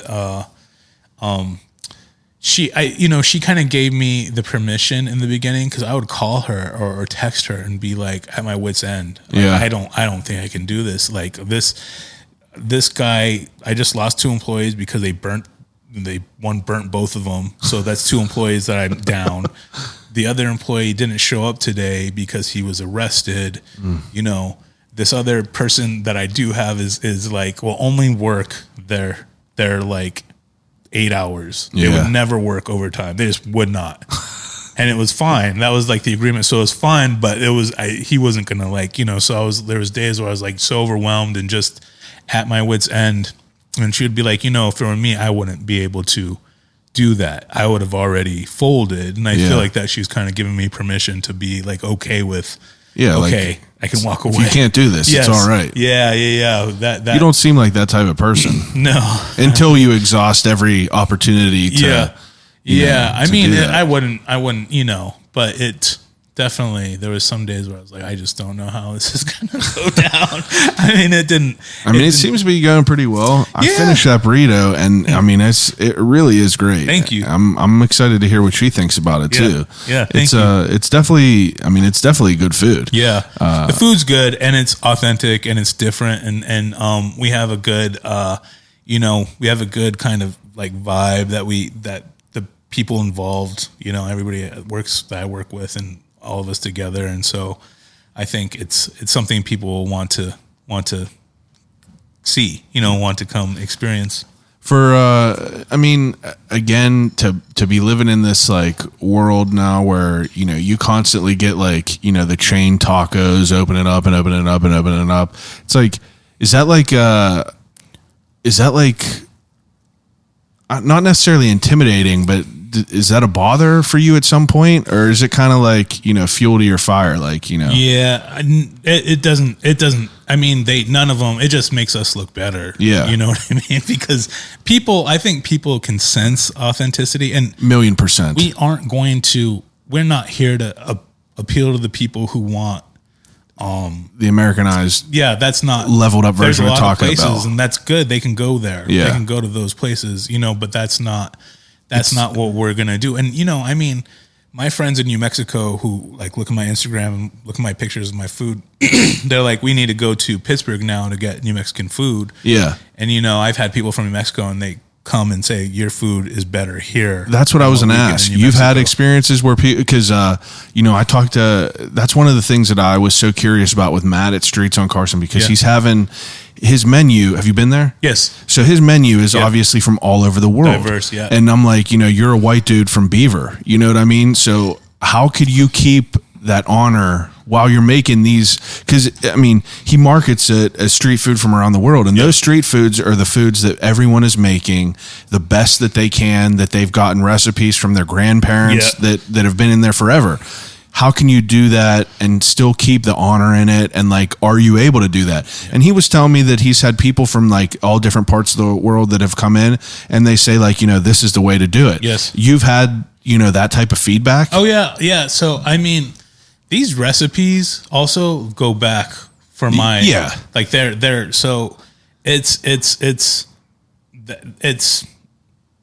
ingrained in me. Yeah. You don't, I mean, from the time you're not sitting there Googling recipes. And so, but I've had people from New Mexico come from, you know, New Mexico and come have our food, and they're like, yours is better than what we get back home now. That's cool. This is actually better. Cool to hear. And when we go home, like me and Sam just went to New Mexico, and I'm from Santa Fe, so I go to Santa Fe, he goes to Albuquerque, but we're eating at all the places and comparing. And honestly, our stuff is better than a lot of those places, you know. But again, my mom's recipes to me were better than those restaurants, and that's why I learned how to make it. Now, you said your dad passed, unfortunately. Your mom's still with us? Yes, yeah. What does she think about what you're doing? She's my mom is proud of, she's just Hispanic mom, and I could proud of her kid. She just, anything I can do is I'm the best at it, and that's awesome. And she's proud of. So that's why I think I've had the kind of leeway to try all these different things in my life, is because she wasn't like, you need to go be a lawyer.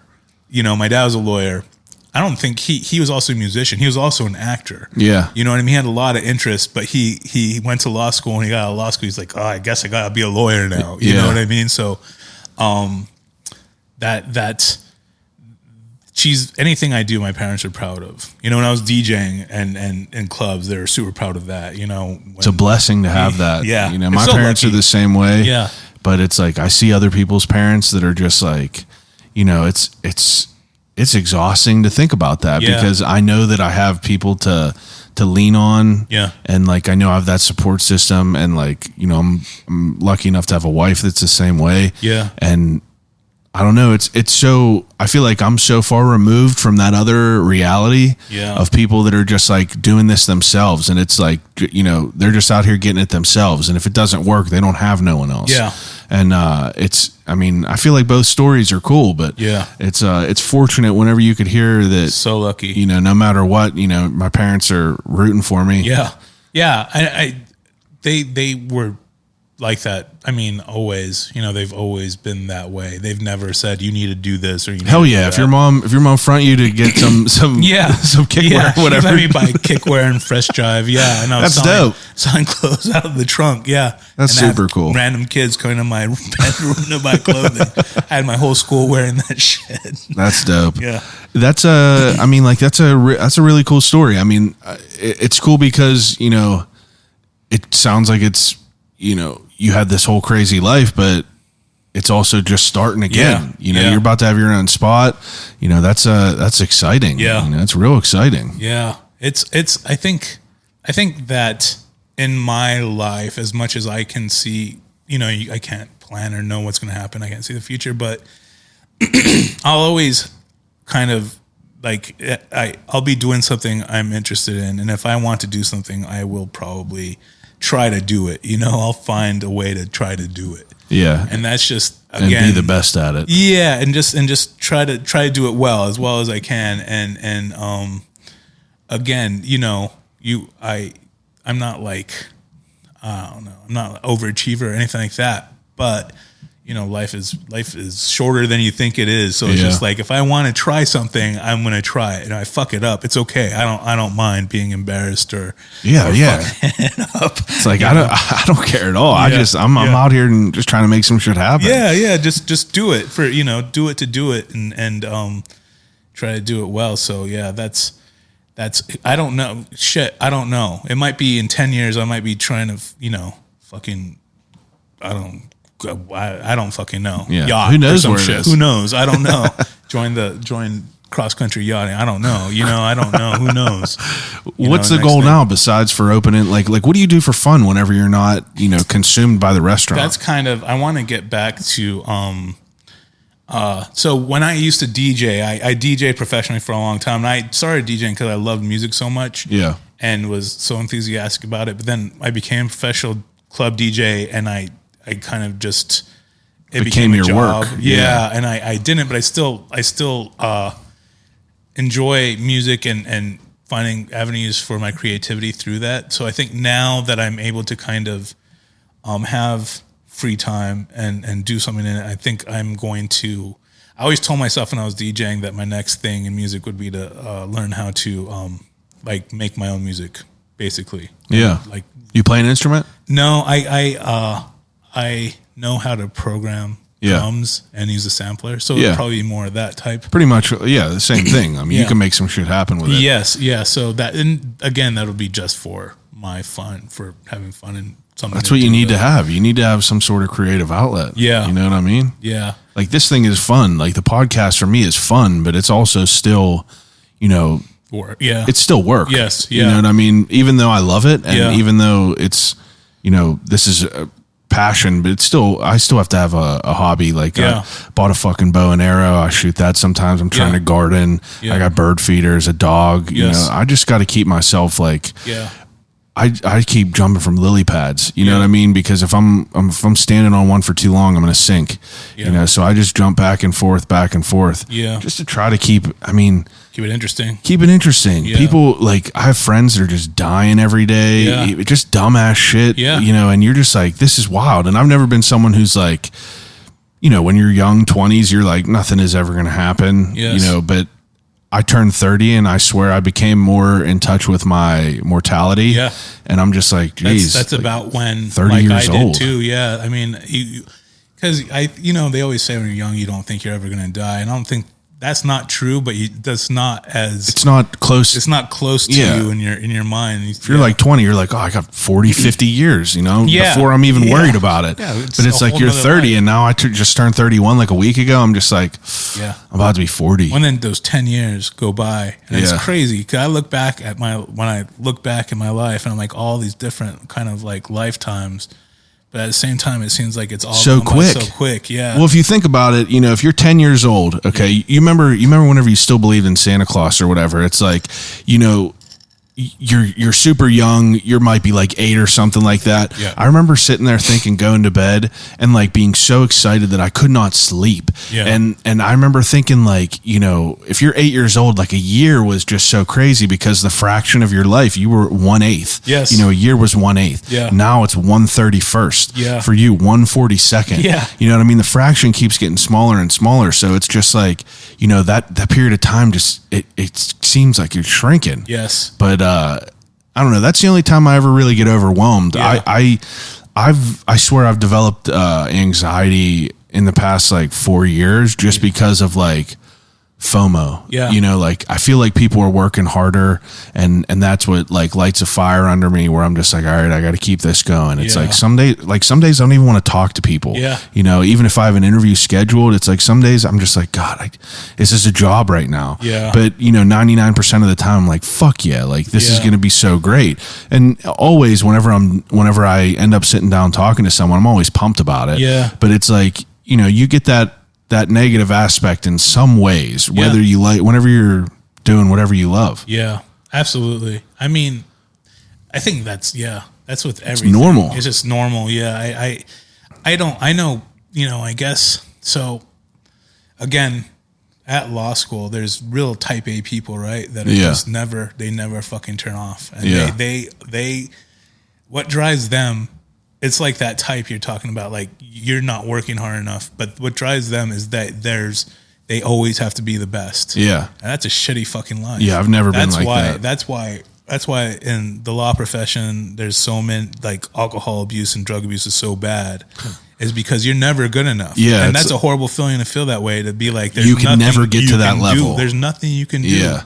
It's exhausting. And so I read an article in the New York Times about this lawyer from Silicon Valley. His wife wrote this article, but he was, just the best career you could ever have. Rich as fuck, miserable. The best one. They found him dead. When they looked through his drug, he was on every single drug, like every fucking thing. You know what I mean? And they're like, the fact is, he just was always trying to compensate for something. He's always trying to like numb himself, and then he needed to, keep himself awake, and then he needed to go to sleep. So he Adderall, Prozac, all that shit, heroin, Adderall, it's just cocaine, terrible. meth, everything. It really is terrible. So once you see, like, what drives you, hopefully it's not something where you're comparing yourself to other people. I mean, so funny enough, one of my professors at Notre Dame she's a new Supreme Court justice. She's Amy Barrett, right? That one that they made a big deal. Yeah. She spoke at my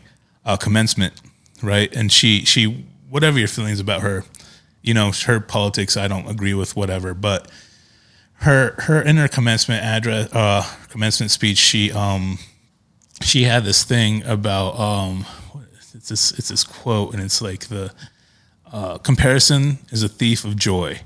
And that's a quote by like fucking one of the presidents, someone historic. Wild. Yeah.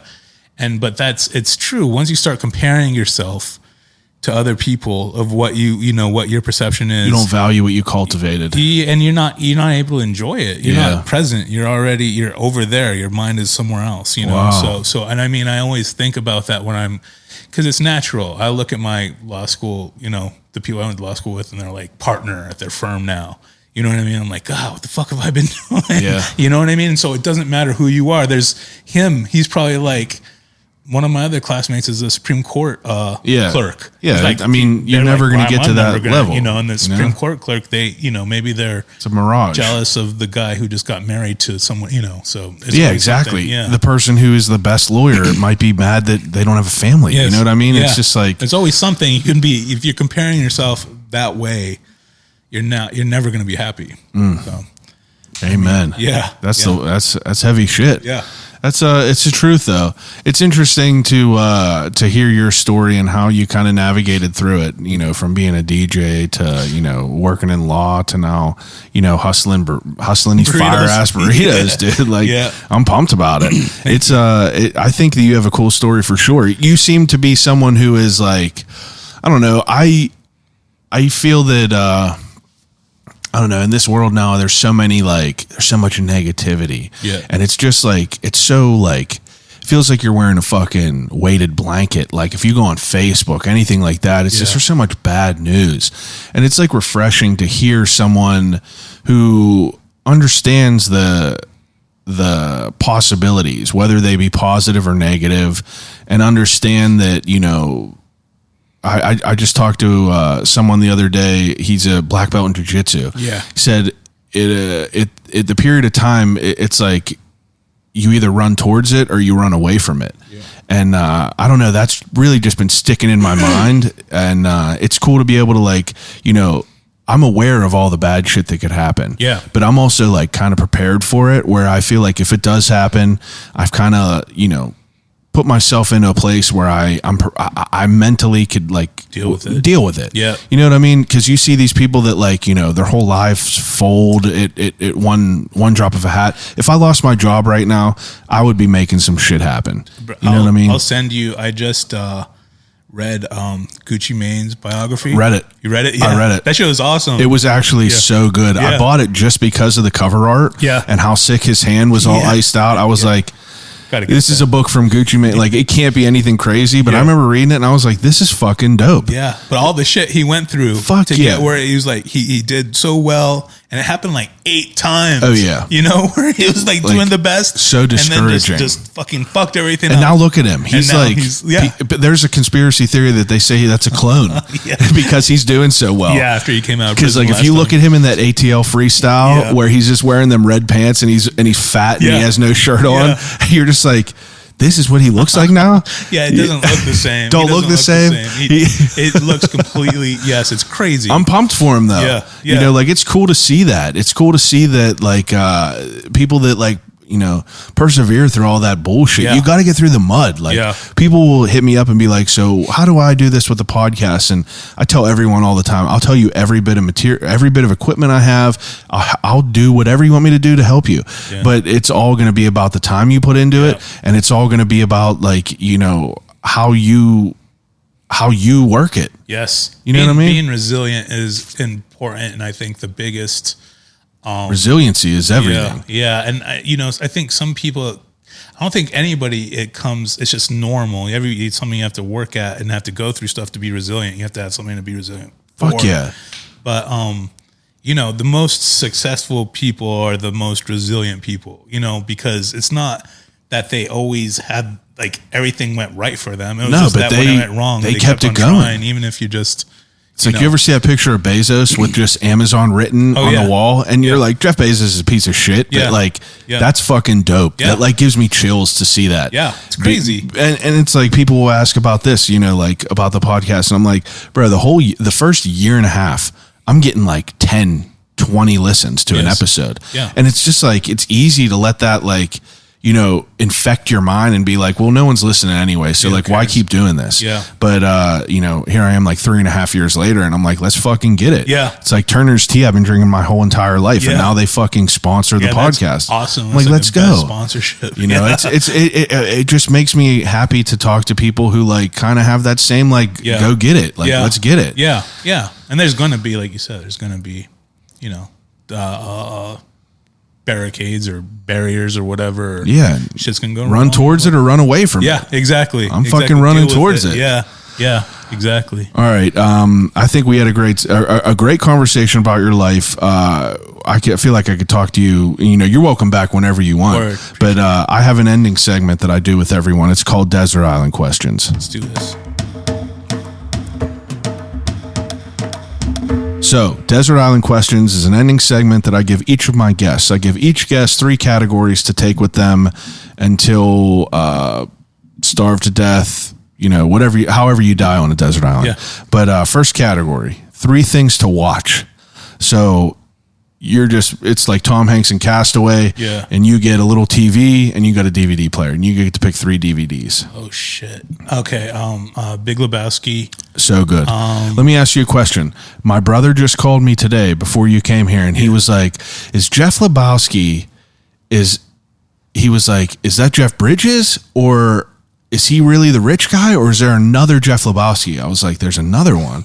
And I was like, Jeff Bridges is the dude. He's not Jeff Lebowski. Yeah. But he was asking me about it because he was like, I haven't watched this in so long.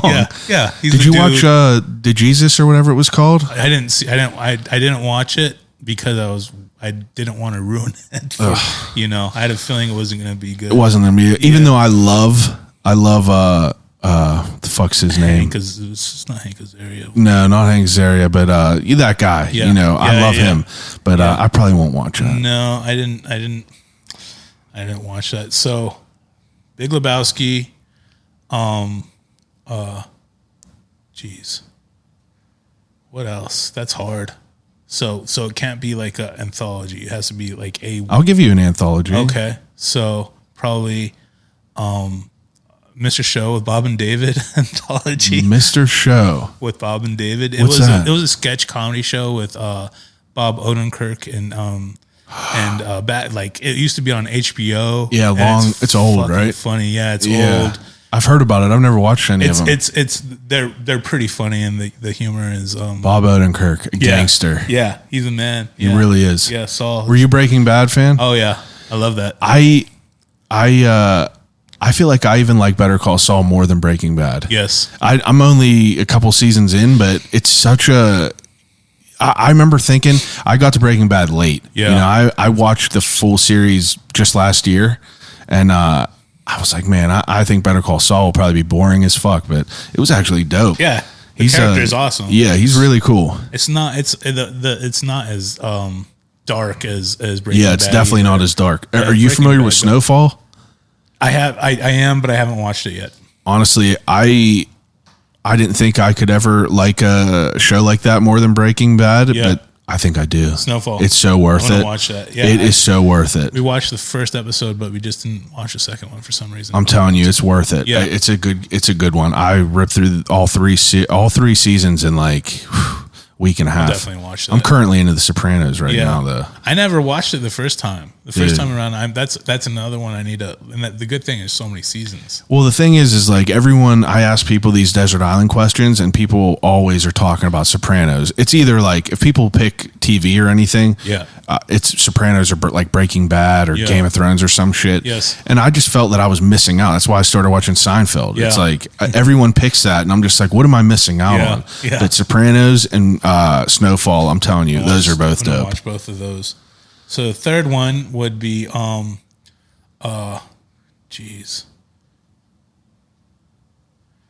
many good movies. Yeah.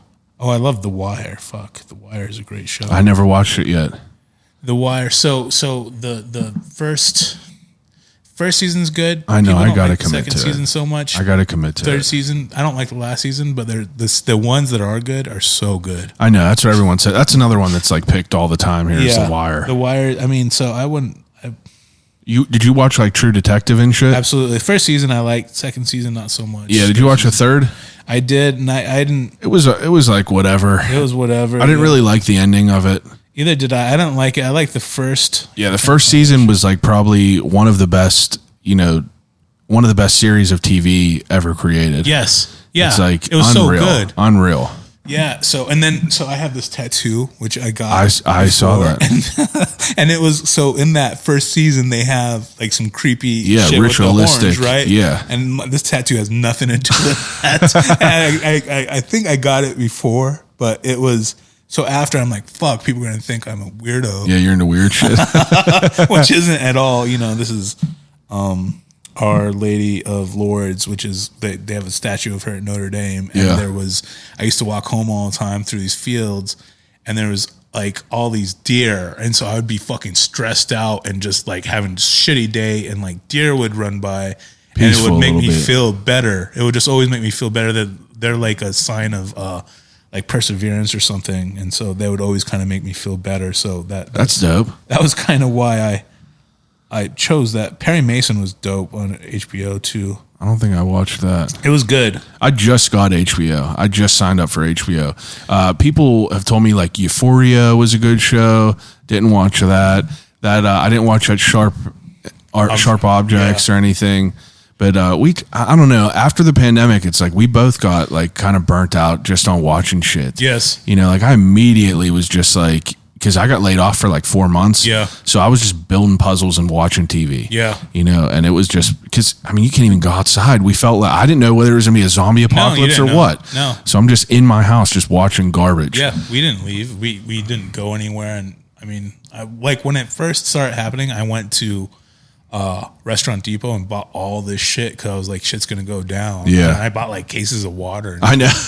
And then so we just had cases Toilet of water. paperage. That was the one thing no one bought. Like we didn't get like that was the one thing that I didn't think like was gonna be a thing, but then it was. So third choice.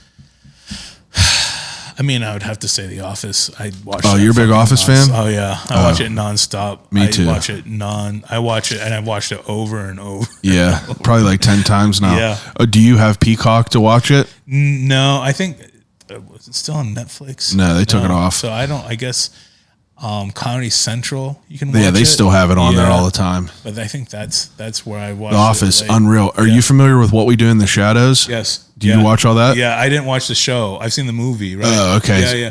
The movie is great. Yeah. The TV show, you need to watch it. I will watch it. It's so easy. There's only 2 seasons. Yeah.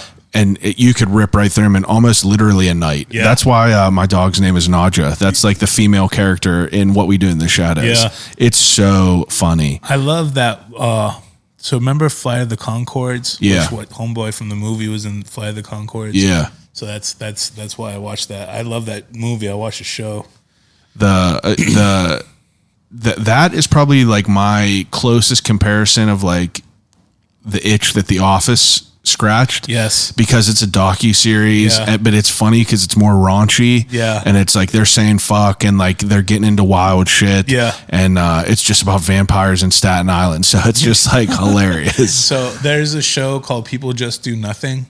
Have you seen that? No. So People Just Do Nothing. It's kind of like The Office in that it's supposed to be like a docu, you know, but it's a comedy. And so they're like grime MCs from London, right? So they're all like grime MCs and DJs, but they're like the dumbest people ever. And so it's all centered around that, but it's very funny. Yeah, I would watch People that. Just Do There's so Nothing. much TV Yeah. that like I have to get through now. I mean, so the once you start getting into the like English sitcoms, Yeah. they're so fucking funny. Like Peep Show, have you ever seen Peep Show? No. Peep Show is I would say Peep Show is like you should seek it out, and I think it's on Prime if you have Prime. Yeah, I do. They have like all seasons, but Peep Show is so fucking funny. Someone told me that, and then someone told me there's another show about like caterers. Oh yeah, What's that from called? Showtime. I can't remember. It was older, but I watched it all like in Yeah. a week. Yeah. Someone told me that one, and then someone told me there's another show about someone that sold clothes. They had like a clothing brand. I can't remember what that one was either, but it was supposed to be like a comedy. But Yeah. there's so much shit I got to get through. I've watched probably 12 hours of Sopranos this weekend because I'm trying to get through it. I'm really trying to get through it because it gives me anxiety that I'm not there yet. Don't have that reference. Yeah. Yeah, you know what I mean? And like Seinfeld, I was like in 3 seasons and then Hulu just took it off. And I'm just like, you motherfuckers. So now I have to wait for it to go back on Netflix. Yeah. But that'll be better because Netflix has a good interface. But all right, second category. I usually ask people to do 3 books. Yes. But I don't really want to do that. I want to do your, like, what are 3, like if you had someone, I know that your spot is not open yet, but you know, what's like a meal that they should get there? You know, if someone comes and has your food, they should definitely have carne adobada. That's like as New Mexican as it carne adobada, red chili burrito. Yeah, Have that. Banging. Yeah, and that's our birria tacos are really good. Yeah. They're really, really good. And the third thing, everything's so good. Oh, breakfast burrito. I mean, our breakfast burritos are so good. I love a breakfast burrito. I'm sold on that. And New Mexican breakfast burritos, there's nowhere. I mean, so California has their style, like everywhere has their style, but New Mexican breakfast burritos are That's what I'm gonna have to get next. Oh yeah, and they're so good. Now I'm curious. Have you been to any restaurants in the city? Like, what's the closest like authentic place that you've been through in Pittsburgh? Like Mexican or yeah, just like in general. Is there any place that you think is like that's not like competition with you or anything? No, I mean, so I try to support because like they're just other like Mexican people trying to do it. So, yeah, exactly. I mean, Las Palapas is good in Southside, yeah. And so that's I like Las Palapas. Where else have I had tacos from that I liked? Have you been to Las Palmas? Oh, I love Las Palmas. Yeah. No, they're excellent tacos. I love their tacos and their See, salsas. that place, I had like the Americanized version of tacos for so long in Pittsburgh. Yeah. And then people were like, nah, bro, go to Las Palmas. And I was like, I got schooled because like, I feel like I've never had a real taco until I went to California, and we just got tacos from this taco cart, and they were literally the most delicious tacos I've ever had in my entire life. They were cheap as fuck. Yeah. They were, the person did not speak English to you. You just pointed at it, literally was just pointing at it.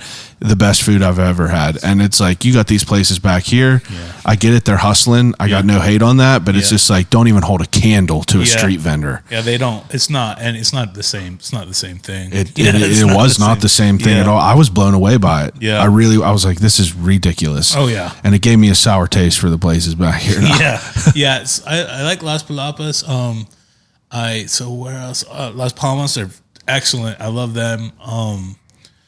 I don't know where else I've had like actual Mexican. When I came here, I was like trying everywhere, and it was just different. They weren't stuck out to you. Yeah, they were fair. They were kind of like all gringo tacos. You know what I mean? Yeah. They were all kind of like.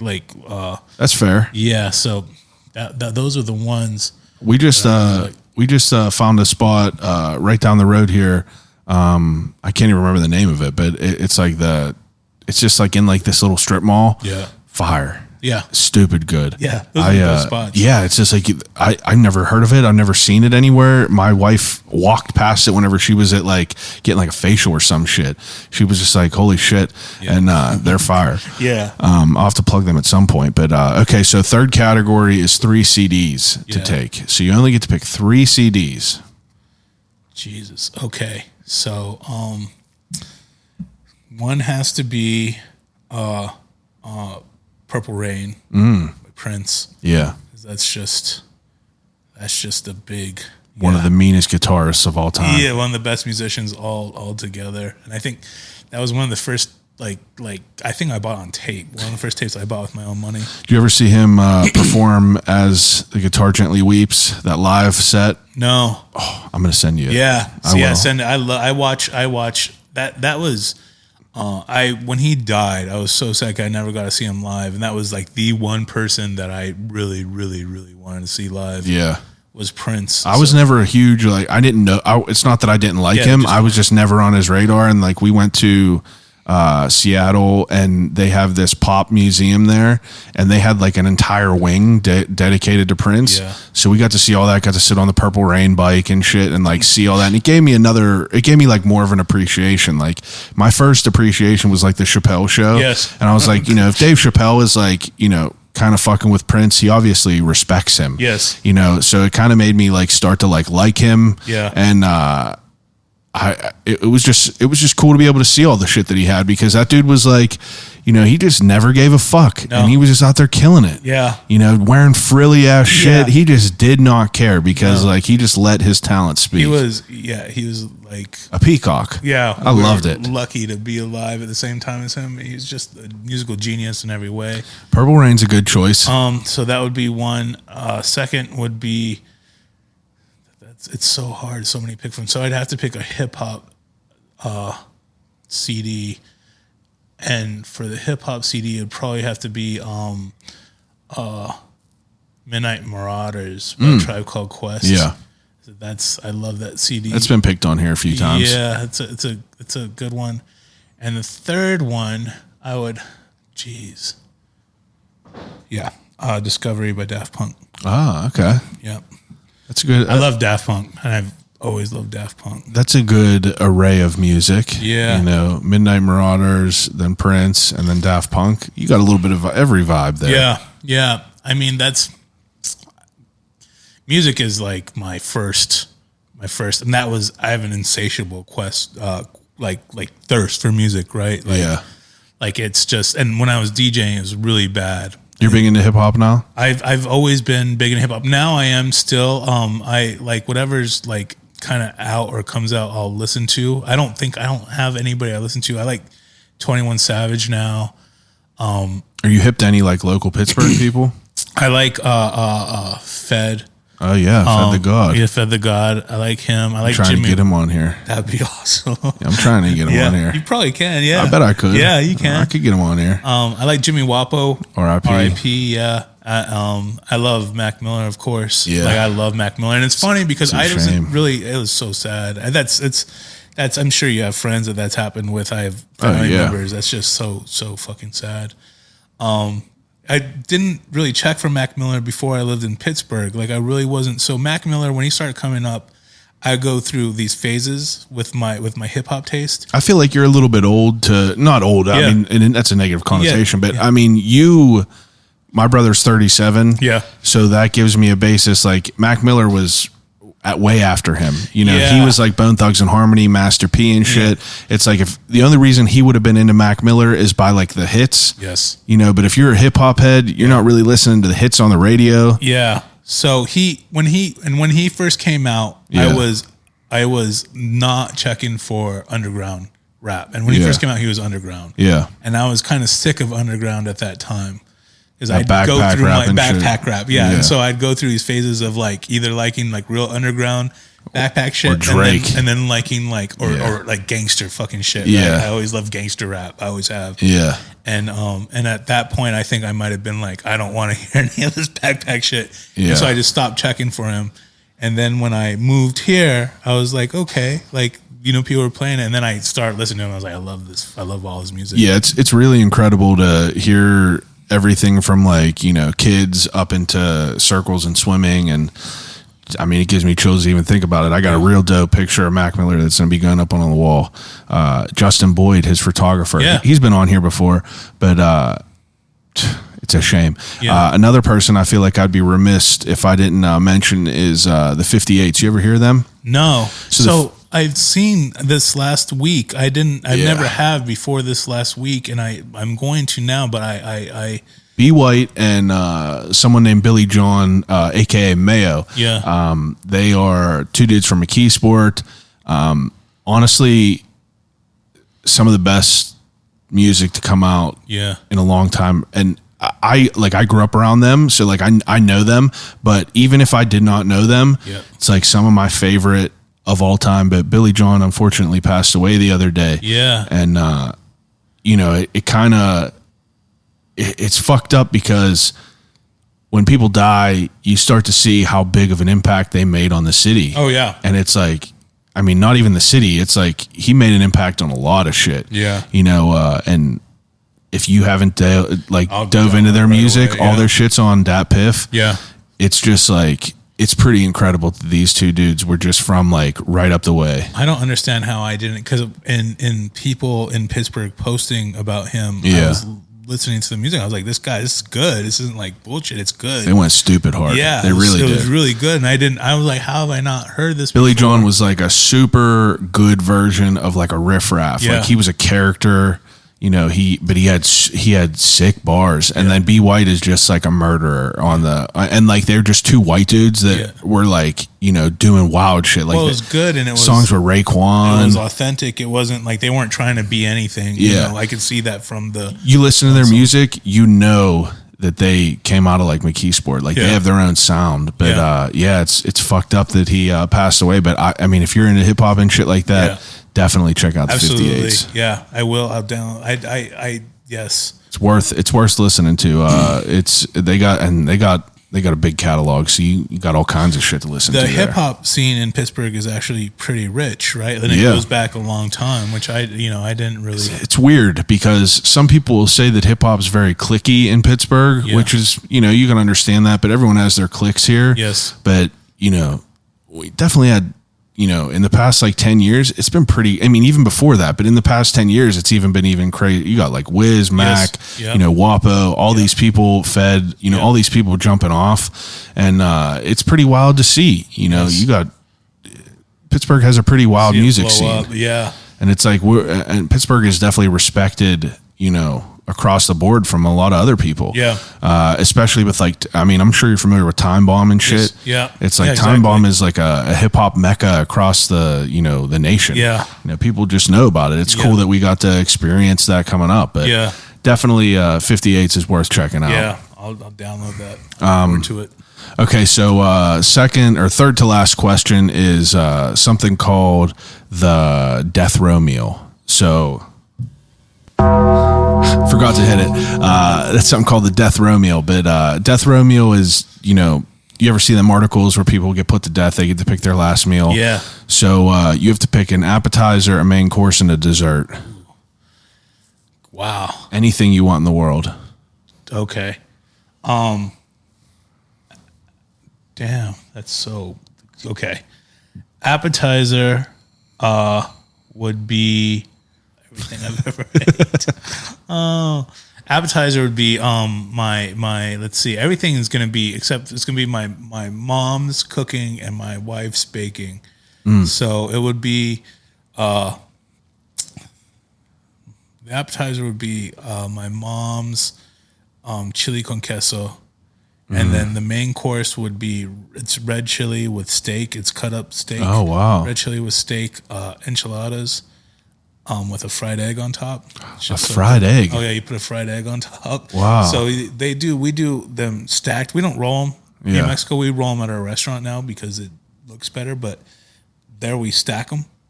But she makes her red chili, that stuff with steak. A lot of people will make it with hamburger or whatever. She does it with steak, and then you put a fried egg on top. So good. And for the dessert, I would have to pick some kind of cobbler for my wife. Oh, wow. Yeah, she makes really good cobbler. Yeah. I fuck with a peach cobbler. Yeah, Can't peach beat cobbler. that. I mean, I'm any kind of cobbler. Yeah, I'm not picky at all. Literally, I made what a poke cake is? So I told my buddy this, and he was like, a poke cake? And no one's ever heard of this, but it's just a white cake, and then you bake the cake, and then you take a fork, and you put holes, you perforate it. I mean, you aerate it, basically. Yeah. You just stab all over the cake, and then you mix up Jell-O, like you would just be making Jell-O. Yeah. So boiling water and Jell-O mix, a little bit of cold water, and then you pour it, you spoon it over the cake. Yeah. And then the cake is has the cake consistency, but the Jell-O Inside of it hardens around it. It's almost encased. So it's just a super moist cake. And then you make a pudding Cool Whip top. Yeah. Honestly, it is just unreal. That sounds delicious. Oh, it's so fucking good. Have you had tres leches before? Oh, yeah. So it's not so different because tres leches, you're just soaking it in that condensed milk. Yeah, it's pretty much the same thing, but Jell-O. Yeah, and just a white trash version, basically. I never had that. Man, you guys cookies out here. The cookie game in Pittsburgh is so serious. We were just talking about a cookie table. Cookies like that. So homeboy with the breakfast sandwiches. Yeah. I got breakfast sandwiches for him for Christmas. Oh, yeah. And he sent me home with some cookies his wife had made. Yeah. And Jesus Christ, I didn't know cookies could be that good. Bro, cookies are the way here. Cookies. Have you been to a wedding up here? No. I don't even like weddings, but I want to go to a wedding just to go to the cookie It's insane. table. Whenever I got married, they had it was like a full grand piano that was just just a decoration. We had a whole banquet table, and then the whole top of the piano was just filled with cookies, just all different types of cookies. Yeah. And that's just that's a Western PA thing, is a cookie table. Yeah, I never heard about that. I had no idea. And I was like, how many cookies could there be? The cookies are serious, and then people Absolutely are so insane because it is for special occasions. Their game is so strong. They're on it, and I've never people make dope ass shit. It was they're like the last wedding that we went to. They had. I've never seen cookies like this. One of them was a macadamia cookie, and then the other one was a banana bread cookie, and they were pushed together. What the fuck? Yeah, I don't know, because it was two cookies. They were real thick. It looked like a puck, and looked at my wife. I was like, are these supposed to be like that? Yeah. And my uncle was like, I think that they're two different flavors put together. And then you bite into it and you're like, this Jesus is crazy. Christ. Yeah. Yeah. But the cookie game here is insane. Yeah. Have you been to any bakeries around here? Yeah, when I first got here, I would go to when I first moved to Pittsburgh in 2000. So the last few years have been super busy. So I haven't got to. But when I first got here, I would go to all the bakeries that I could like find. Been to like Oakmont and shit? Yes, been to Oakmont. Yeah. I've been to Gourmandine. Yeah. Been to Pranel's. All kinds of shit here. Been to on Liberty in Bloomfield. There's one there that's pretty good right by the Starbucks. Yeah. That place was good. All kinds of good shit here. Well, there's so many good bakeries. Yeah, I liked all of them. Like there wasn't any. I lived in Friendship, so that one on Liberty I would go to. Yeah. In the morning often. Yeah, the cookie game is something to be dealt with up in Pittsburgh. It didn't make sense. I didn't know cookies could be that good. I swear that's like the technology, but it's like crack. Like they're making them too strong. Yeah, like they're going to be illegal. If you're a portly fella like myself, it's just you eat it and it's what the fuck are they putting? If you had a Leona's ice cream sandwich, not yet. Oh man, I haven't got one yet. And I look for them, so I just haven't. I got them on deck up in the freezer. I'll hook you up with one. Man. I'll hook you up with one. It's gonna be good. I think I got a key lime with graham cracker cookie or sweet cream blueberry on a shortbread. Damn. Or peach on a snickerdoodle. Jesus Christ. But yeah, it's just like, there's so much wild shit in this city. Yeah. You're just like, fuck, I'm going to just try it all. Yeah, I never. So, I mean, obviously, like the fries on everything was new to me. Yeah. But that's not a thing other places. What do you think about that as an outsider? At first, I was like, what the fuck are they putting fries on a salad for? It doesn't make any sense. What do you think about a permani sandwich? I think it's delicious. I think the permani sandwiches, I think fries in the sandwich is a great idea.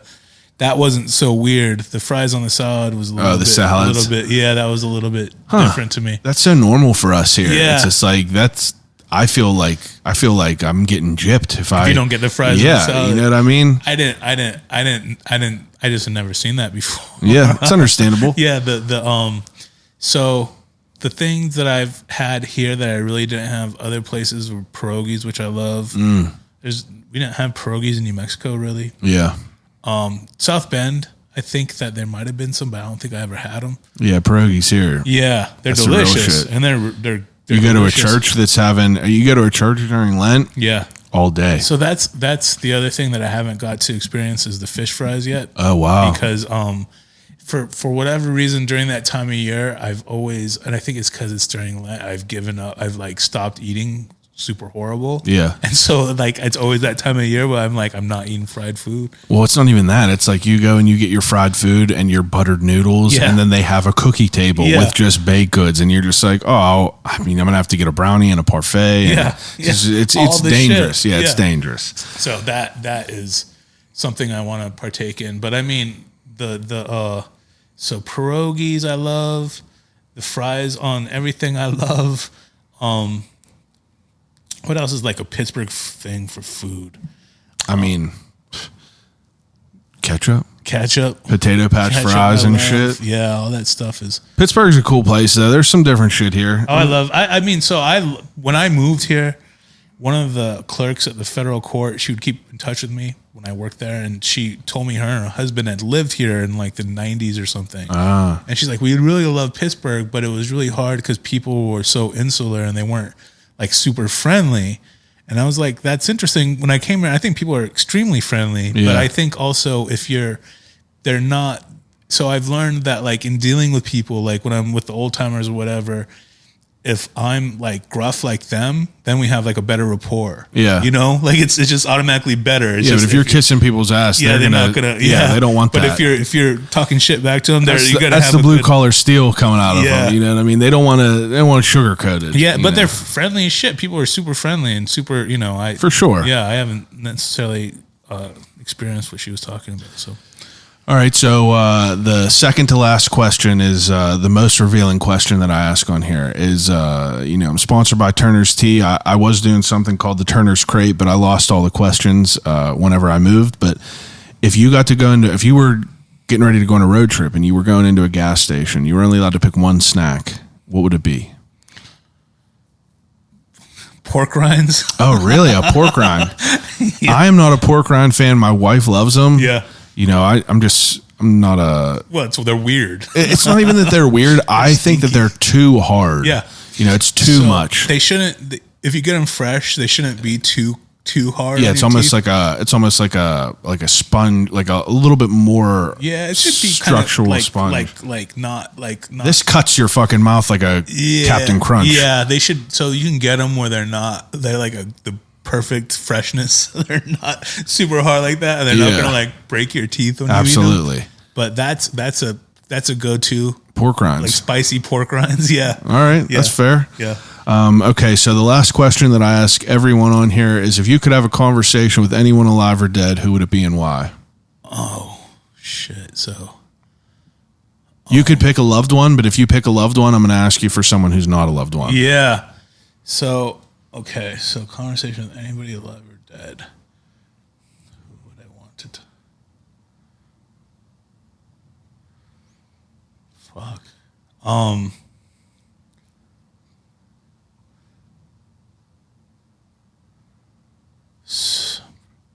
I mean, I would probably want to have a conversation with, like Dave Chappelle. That's a good answer. Yeah, he's a funny motherfucker, and he has a really interesting way of looking at things. Very you know what wise. I mean? Yeah, he is wise, and he profound. Profound. Yeah, and his way of understanding things is it's a raw way to conceptualize. Something, the bigger pictures. He could dumb it down for people in a profound way. And the way he explains things to people is very, helps people understand.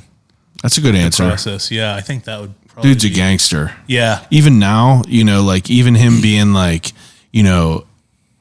ballsy enough to just say, like, whenever they just put Chappelle's Show on Netflix and then they took it off, and he was like, I'm trying to get paid for this, and which is fair, like it's dope that he did that. It's so sick what he did with like him and Rogan did with like the live shows, like testing everyone and getting that going, and like his special was just like wild, and he's funny, and I think also like his point about comedy, because it's such a sensitive thing right now about how far you take things in comedy. And but I mean, comedy is supposed to be like not serious, right? So like literally not serious, but people get very, very upset by and I understand. Everything's so PC now.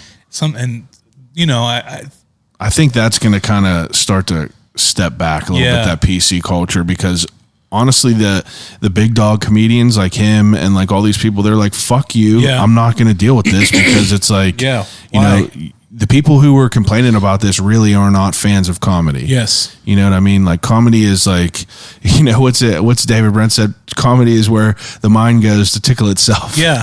Yeah. That's a good way to put it. Absolutely. I never heard that. That's a good way to put it. I mean, also it should show you how absurd things are, right? A big part of comedy is being like absurd. Yeah. And so sometimes you get different aspects of things and different ways of looking at things. Yeah. It's just it's interesting to hear how people think about it. Yeah. He's a funny motherfucker too. Anything he says is funny. I can't thank you enough for coming over to talk to me. My pleasure. It's been great. It has been great. Yeah. I think we had a great conversation. Yeah, you're a very interesting person. Thank you. I appreciate that. Please take a second and tell everyone where they could find you. Instagram, anytime they could find, how they could get a burrito. Yeah. So El Guapo 412 is the main kind of, everything came from that. And that's on Instagram, El Guapo 412. And then the super secret burrito club is S.S.B.CLUB. We're not taking any more, so I closed it at 666 followers. I meant to ask you that. What was that all about? I just wanted to limit. So first we closed it at 505, which is the area code for New Mexico, and then 666, and it was just so that way it wouldn't. I didn't want it to because it isn't. It's kind of underground, right? Yeah. So I didn't want it to be available to anybody's eyes. Yeah. And also I wanted to be able to get to the people who were like checking wanted for us. Wanted to be in there. So I, at first it was just open, and I just had it open, and then I was like, it's going to be open until we close it, because just for that reason, I didn't want to have unnecessary eyes on it. So and 505, and then we had like a lot more people trying to get in. I wanted to put more people in, and it was like, so then we'll do 666 just to fuck with people. Yeah, it's not any reason. There's no real message behind it. You're into the True Detective shit. Yeah, exactly. It's for my cult. And then 412, we follow back 412. Yeah. So that's just to have fun with it, really, more than anything else. And you're looking for sometime August, hopefully. Yes, before the end of summer. So sometime August, September. That will be. Hopefully that lease will come through and we'll get that done soon. El Guapo 412 on Instagram. Yep, El Guapo 412. That's where people could keep up to date with everything. Yeah, they'll go there and then they can follow or request to follow. I don't know how I'll do that, and I might open it up again. I don't know, just because I want people to be able to get to it, but at the same time, I want the people who want to be there to get to it to be there. Just open it up. Yeah, open it up. Yeah, and then I could change it back to a business account. Yeah, too. fuck it, right? Yeah, that's too hard. Yeah, man, I appreciate you coming over. I appreciate that burrito. Absolutely amazing. My pleasure. Thank you. Everyone else that's listening, thank you as always. I'll call you right back on Instagram, El Guapo 412 on Instagram, and follow along. We're both out here doing cool shit. But I appreciate everyone listening, and I'll call you right back.